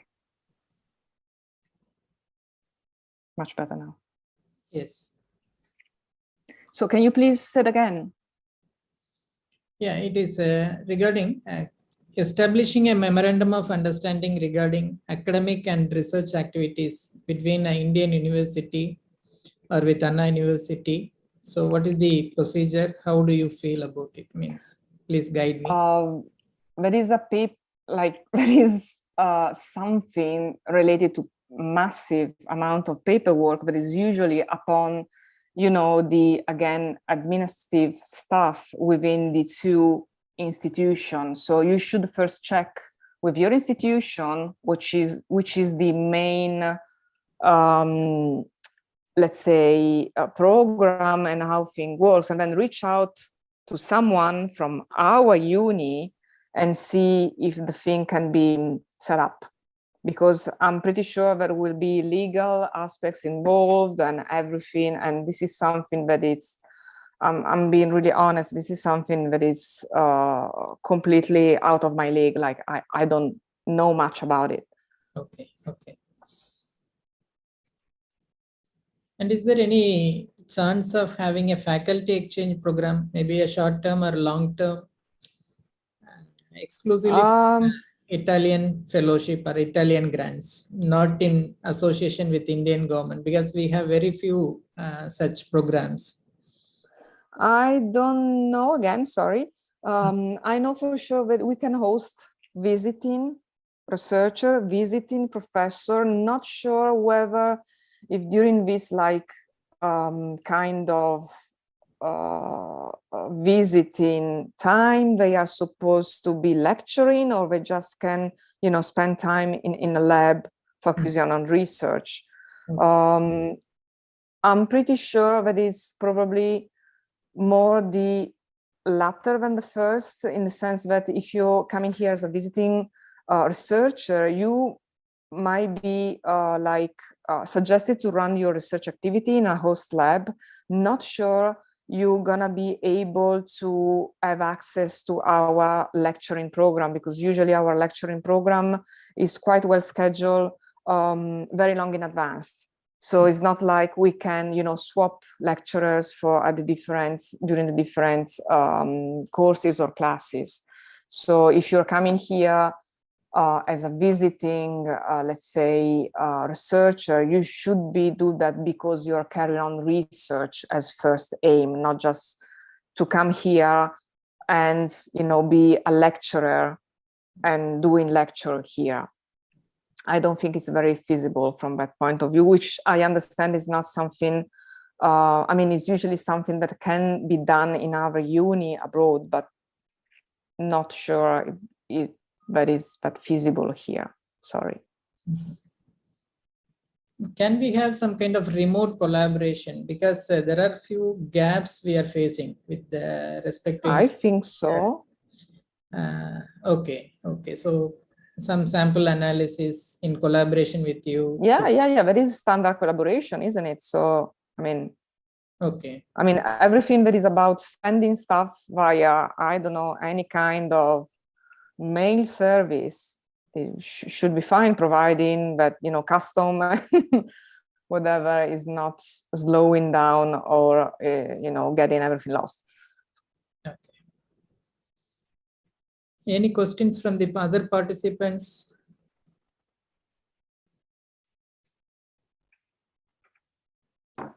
Yes, I have answered to some questions on the chat.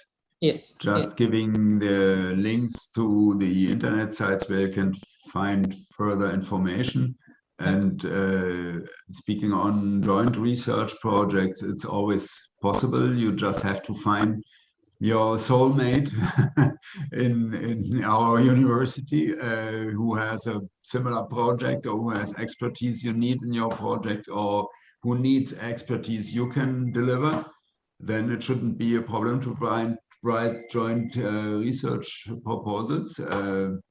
If there's a funding agency that can fund them, no problem. But I saw Professor Puglieri right now. Maybe she wanted to add to the discussion.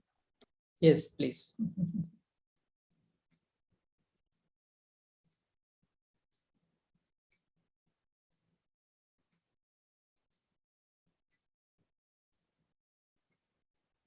Alessandro, we can't hear you. Please activate your microphone. Madam, you are muted. Yes, sorry. Good morning. Yeah. I share with you some slides. Okay. Good afternoon and welcome to this webcast on the topic on the presentation of the PhD program in health science of University of Genoa, Italy. I am Alessandra Pugliero, a researcher at Health Science Department and a member of the commission of the PhD course in health science. And today I have the honor of replacing the director of the PhD course, Professor Alberto Izzotti. He's out of the office today for a congress. One of the reasons why students should choose the PhD school in health science of for their PhD graduate studies is that we've got 6 curricula programs that meet the needs of all students, and we offer a PhD program in health science research that has a 3 years required to obtain the title of PhD degree. To assess, sorry, a second, yes. It is visible, yeah. To assess to add the PhD program is necessary to have the master degree in any discipline related to health sciences. The teacher committee will then evaluate the relevance with the PhD course and the project submitted by the candidate for entry to the selection of the PhD doctoral course and the CV of the candidates and published papers. Given the interdisciplinarity of modern medicine and the specificity of the skills required, the training program is divided into 6 curricula. First, related to infection and tropical disease, provides for the development of an advanced knowledge of the research methodology in at least one of the different areas of the infection, such as immunocompromised host, diagnostic therapy, and antibiotic resistance, and nosocomial infections, HIV infection, such as immunological changes, opportunistic infection, and antiretroviral therapy. Also chronic ACVV and ABVC related liver disease, and tuberculosis and drug resistance.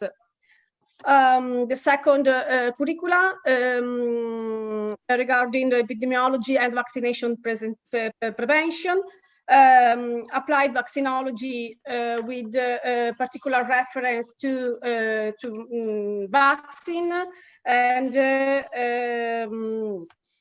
the composition of the application.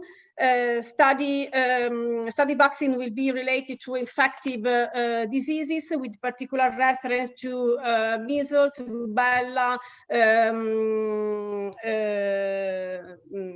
smallpox, flu, meningococcal infection, and SARS-CoV-2. The third curricula is related to prevention of cancer and chronic degenerative diseases. Specific objectives are primary prevention of cancer, studying the mechanisms of environmental carcinogens, and analyzing molecular medicine biomarkers and the application of these biomarkers in cancer prevention. In particular, on secondary prevention of cancer, studying the predictive molecular markers and epigenetic markers related to early diagnosis. Development of protocols and strategies for the prevention of cancer recurrence and the prevention of chronic degenerative diseases, including the vascular diseases. The fourth curricula is designed to further prepare nursing leaders for a diversity of domains, including research, education, administration, clinical service, and policy development, discussing the moral and ethical foundation of nursing, identify ethical concern in nursing, and discussing models for analyze and evaluate the theories and concepts in nursing. the fifth curricula is based on forensic medicine and occupational medicine. They are concerning four macro sectors. Regarding forensic medicine, is based on necroscopy medicine and evaluation of the victim of violence with application of multidisciplinary protocols, such as evidence-based medicine applied to forensic medicine. And the occupational medicine regarding preventive medicine, clinical and environmental epidemiology, infodemiology and e-health, and industrial hygiene and toxicology in occupational health. The last one, but not the least, is the biostatistics and methods for big data analysis, with the design of observational and experimental studies, and the creation of prognostic models for personalized medicine, studying the application of statistical models in biomedical data, and the data acquisition on web-based platform. One of the peculiarities of the PhD program is the wide involvement of students in practical laboratory activities. The teaching schedules of 3 years provide practical exercise and promote attendance in laboratories where students carry out their PhD thesis. It can be made in highly qualified university research laboratories, such as Operative Unit of Cancer Prevention and European Comprehensive Cancer Center at Policlinico San Martino Hospital. During the research activity, PhD students are invited to periodically present and discuss the results of their work with a committee of researchers. And the students discuss research articles with tutors and other members of the scientific staff to develop the ability to analyze and discuss on different research topics. PhD students are ensuring full operation on the use of scientific equipment and instrumentation necessary for their research. They must acquire skills for the use of computer operating systems and statistical methods. It is possible to carry out a part of the scientific activity at other universities in other places, in other places in Europe and in other places. At the end of the course, the PhD student must therefore have acquired ability to discuss and apply the fundamental scientific research, and the doctoral students will develop advanced academic competitions. About the thesis. Students must complete their doctorate work in 3 years. At the end of this period, the students must submit a written doctoral thesis, which will be subjected to the examination of external reviewer chosen by a special commission made up of members of the teacher committee. The positive evaluation of the external reviewer is mandatory before the thesis is officially discussed in the seminar open to the public. The candidate is required to publish at least 3 scientific papers related to during the PhD program.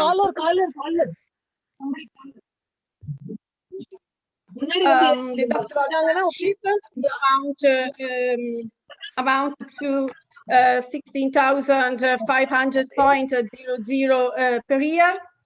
And each student has at his disposal 1,650 euros per year for congresses, activity research, courses related to her or his program, excluding housing and accommodation costs in Genova.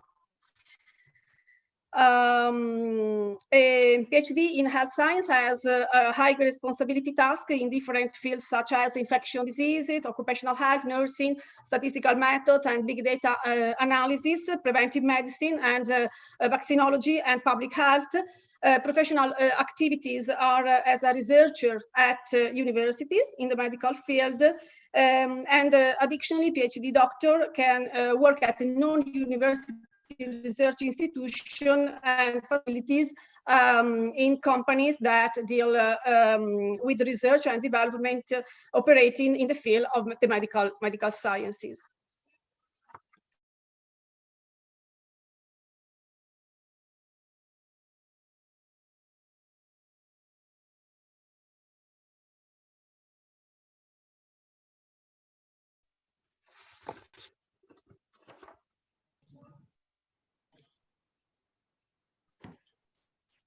Okay, thank you, Alessandra.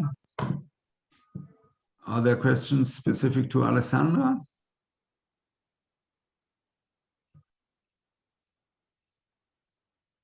If not, I would ask Santina, Professor Bruzzone to introduce. Thank you. Yes, I can share my screen.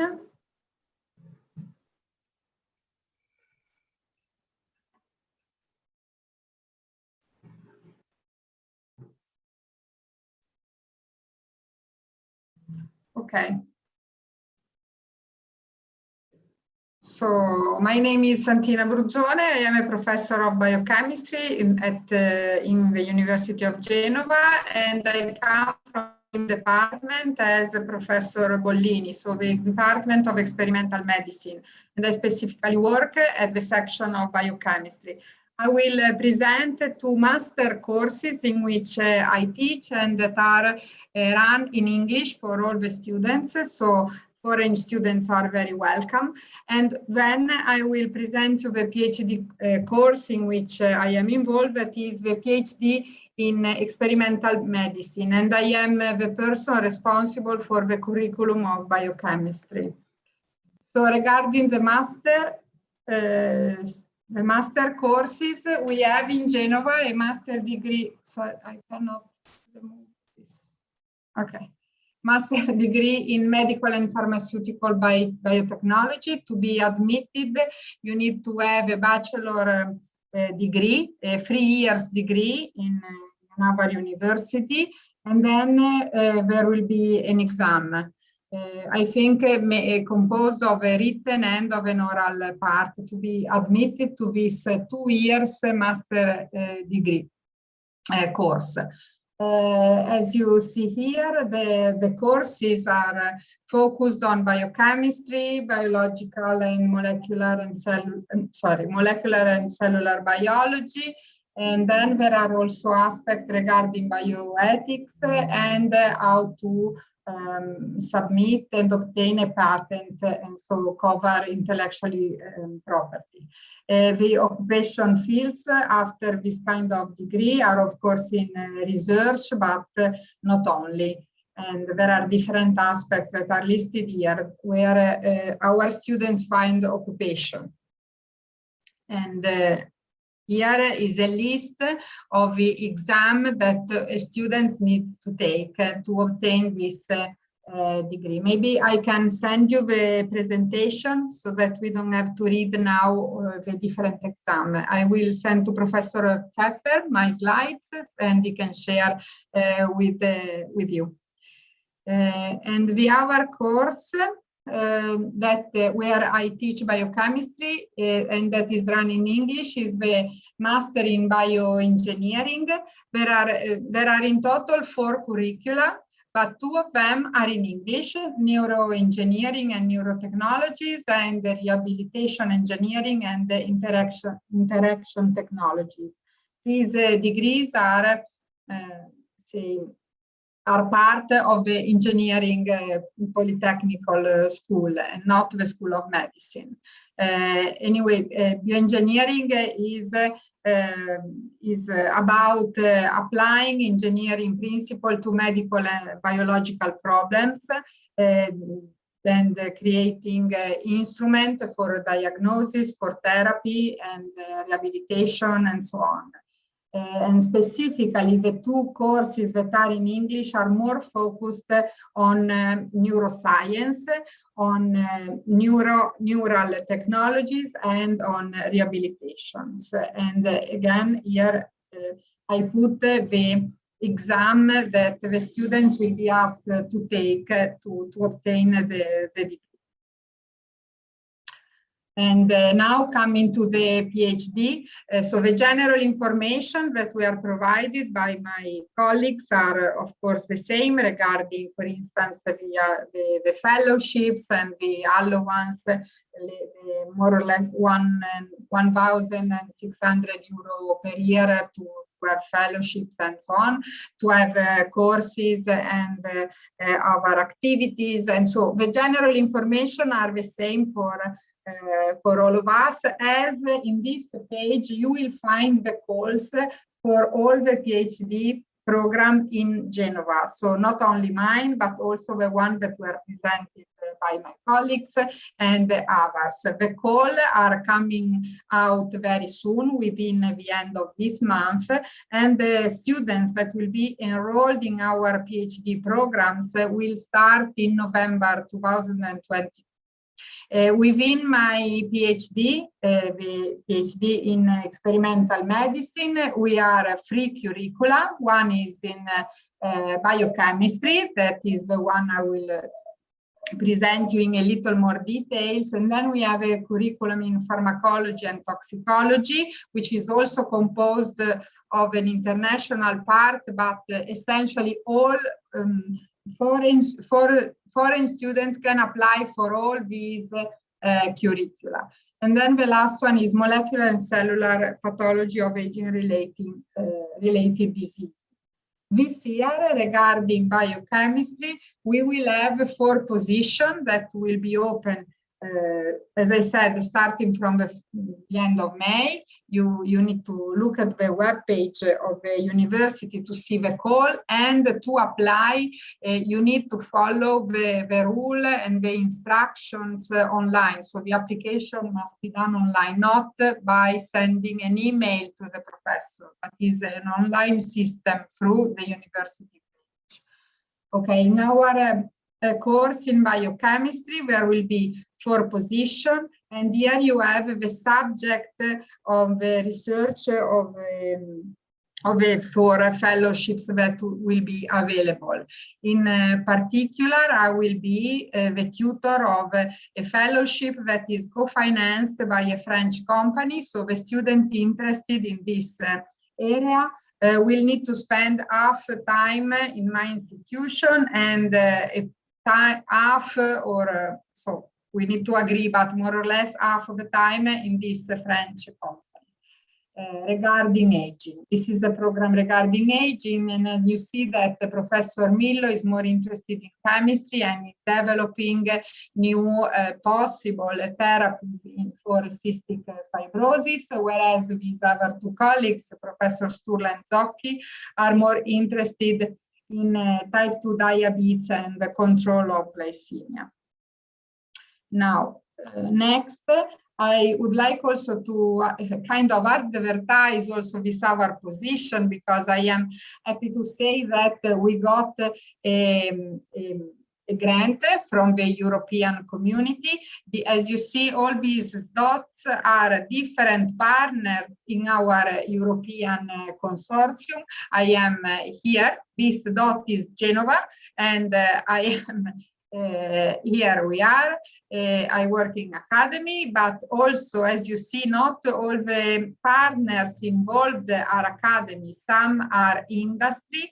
Each of the partner will enroll a student to be in this PhD program. The coordinator of this consortium is Professor Oud Cooper from the University of Amsterdam, and you can write to him to get more information. You can get in touch with me. Also, an email address regarding this consortium has been created. There is a Twitter, and the call will be likely out. So this is in November. This project starts in November, but in November we will start the procedure to hire new students. And presumably the students will start the position in May. This kind of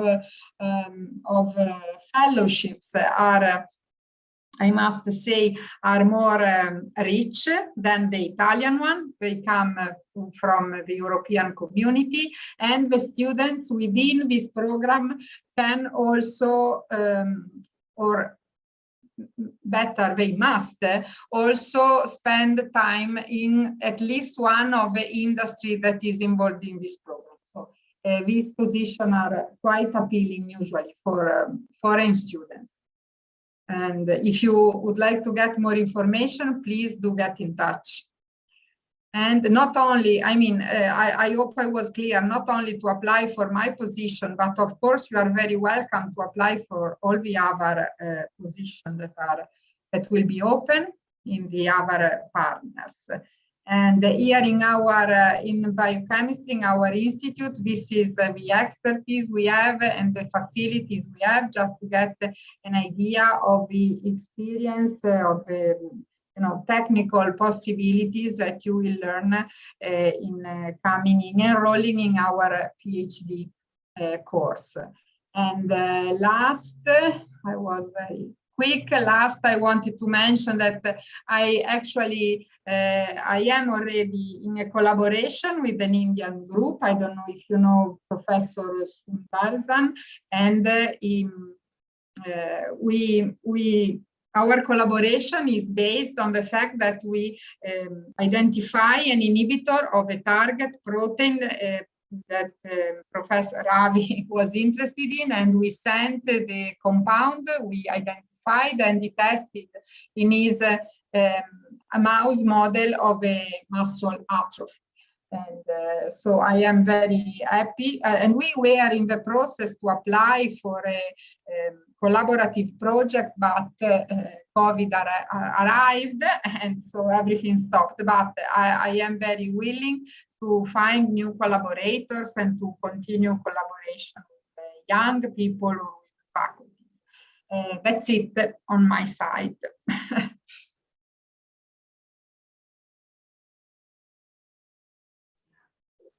Thank you so much, madam. Very nice information.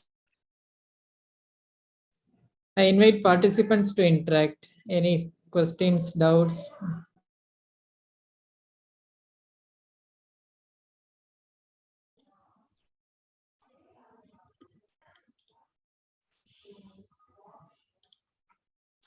Yes, I would say, Santina, can you end the sharing?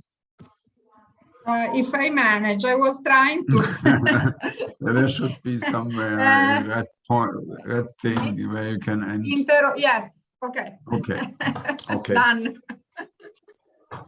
So I would say I'm very happy that Santina, Alessandra, and Sveva had such a comprehensive presentation of what the university here in Genova does. I hope it is useful for you. So many opportunities to apply for fellowships and to start collaboration. As I said before, I think that the real start of a collaboration is always that you find somebody with whom you share a scientific interest that you can develop in a project, and then you go for looking for possibilities to get money for that. I answered in the chat that if there are Indian research projects where we can collaborate, we are happy to do so. And the only really international funding I'm aware of is the Worldwide Cancer Research Fund, which allows for shared projects, but they are really, really competitive. No, let's say I would see it if we had something very special and there's a reason to think that, let's say, the Indian population behaves differently or something like that. No, so that it must not just be for the sake of collaborating. It must be really needed in the project, the collaboration. So that's often the problem. I also indicated, you know, that I'm German national. I indicated that there's an internet site from the German academic exchange service where you can find many opportunities for students, PhD students, researchers, and so on. Yes, can we do something more? Yes, sir, definitely. We will identify a good theme, research theme, and we will knock your doors to seek your support in order to do some good research. Yes. Yes. Yes, we should develop a project. Yes. I can also say generally in Europe, we have, at present, we have not enough bioinformaticians. Okay. And I know that in India, bioinformatics has a good standing. So that might be a possibility for many to, if they want to come to Europe, no? Okay, okay, sir. Nice. Any interaction from the participants, please?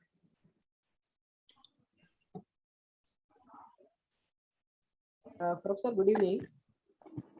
This is again Rukmani. Yeah. Apart from cancer, like our group is working on respiratory pharmacology, especially COPD and asthma. Is there any specific group working there, or like I would like I need to find out the people, or is there any group working in the University of Genova? Yeah, there might be actually. It depends on the specific aspects that you wanna actually work on. But best thing is, you know, going on the website of the uni and then also looking, not just the website of the uni, because that is quite general and you can have just a, you know, sort of glimpse of the research activity, but also considering the specific department. So Department of Experimental Medicine, which is the one from myself and my colleague, Professor Buzzone, are from, but also the Department of Pharmacy, the Department of, let's say, Health Science, and all those kind of departments which are listed on the uni website. So you can get a much detailed, let's say, perspective of the research activity, and maybe you can find the specific researcher who can maybe have something, some common interest, because every single professor or PI or researcher, let's say, has their own CV uploaded on the departmental website. So it should be easy to, you know, go fishing for the right person. Thank you. Thank you. Thank you. You're welcome. Thank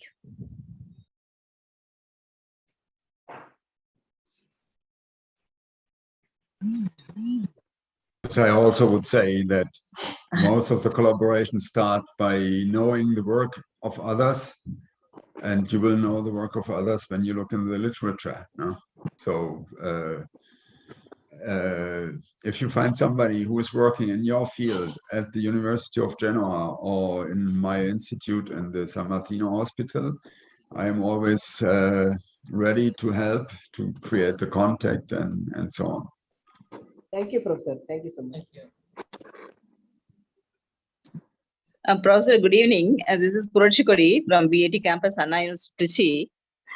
You mentioned about the bioinformatics and drug design processes. In your area, in your side, what are the domain area your people are working?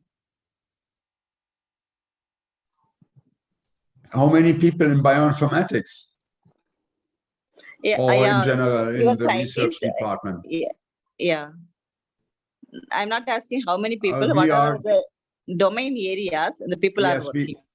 Yeah, core areas. Yes, in the whole research department at the San Martino Hospital, we are about 120 tenured researchers and many more students, PhDs, postdocs, and so on, who are paid on fellowships. And we have a life science computational laboratory. And at present, I can't tell you exactly how many people are working there. We have created that laboratory only 2 years ago, and it's still growing. But many bioinformaticians are also working in for example, in my group, I have a full bioinformatician and let's say half bioinformatician, so a biologist who has developed into bioinformatics, who do the analysis. So it's a little difficult to say how many bioinformaticians are working in the institute. Not so many, and the tendency is rising because there's more and more big data that we have to analyze. So let's say 10 years ago, or up to 3 years ago, 2 years ago, we did microarray gene expression analysis, and the bioinformatics linked to that we did by ourselves, and now RNA sequencing. We have decided to take a full bioinformatician because it's more demanding and it's more rapidly changing, you know. But I think it's general in Europe that there are not enough bioinformaticians. Thank you, Professor. Sir, what is your area of expertise? That means for working in the bioinformatics, what are the areas, what are the disease status they have taken?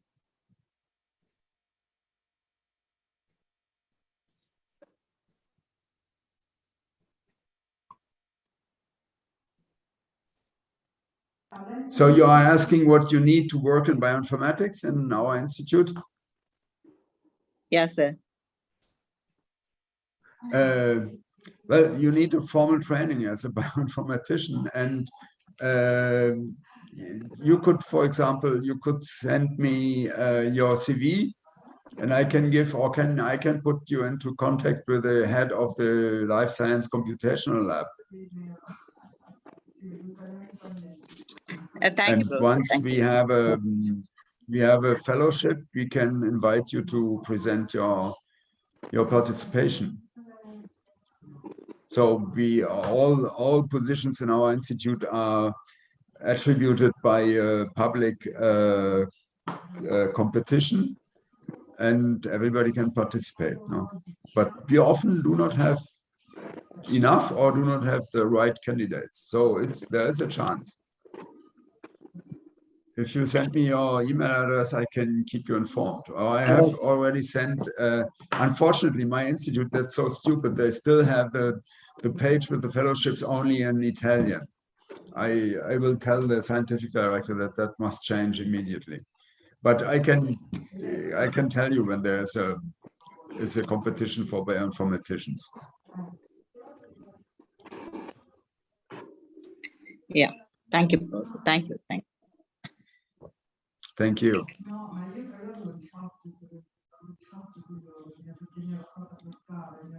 Anybody else would like to interact? Hello, sir. Yes.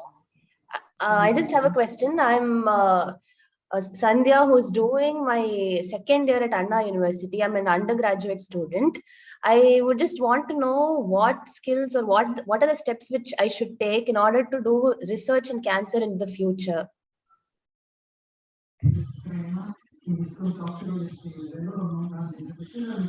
Well, you know, cancer has many aspects. I think you need a good education molecular and cellular biology. And then you can specialize, whether you are more interested in molecular aspects or in, in cancer research. We have much to do with cancer models. That means today are interesting 3D cultures and so on. So the whole cellular biology, you can specialize on that, but you should specialize once you are going into master thesis, let's say. Up to there, you need biology and yes, with maybe a focus on molecular and cellular biology, I would say. And then try to make a master thesis already in the field of oncology. Okay, sir. Sure, sir. Thank you so much. Thank you.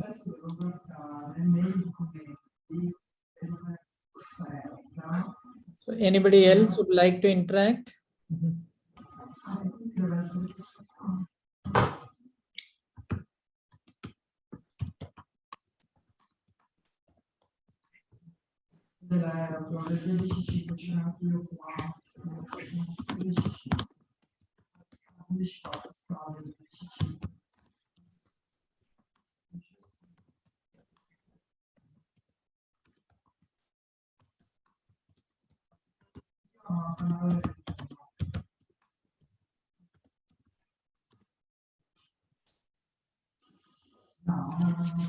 Okay. Okay, I would say we are always available for email contacts, and please write us with other questions or with proposals.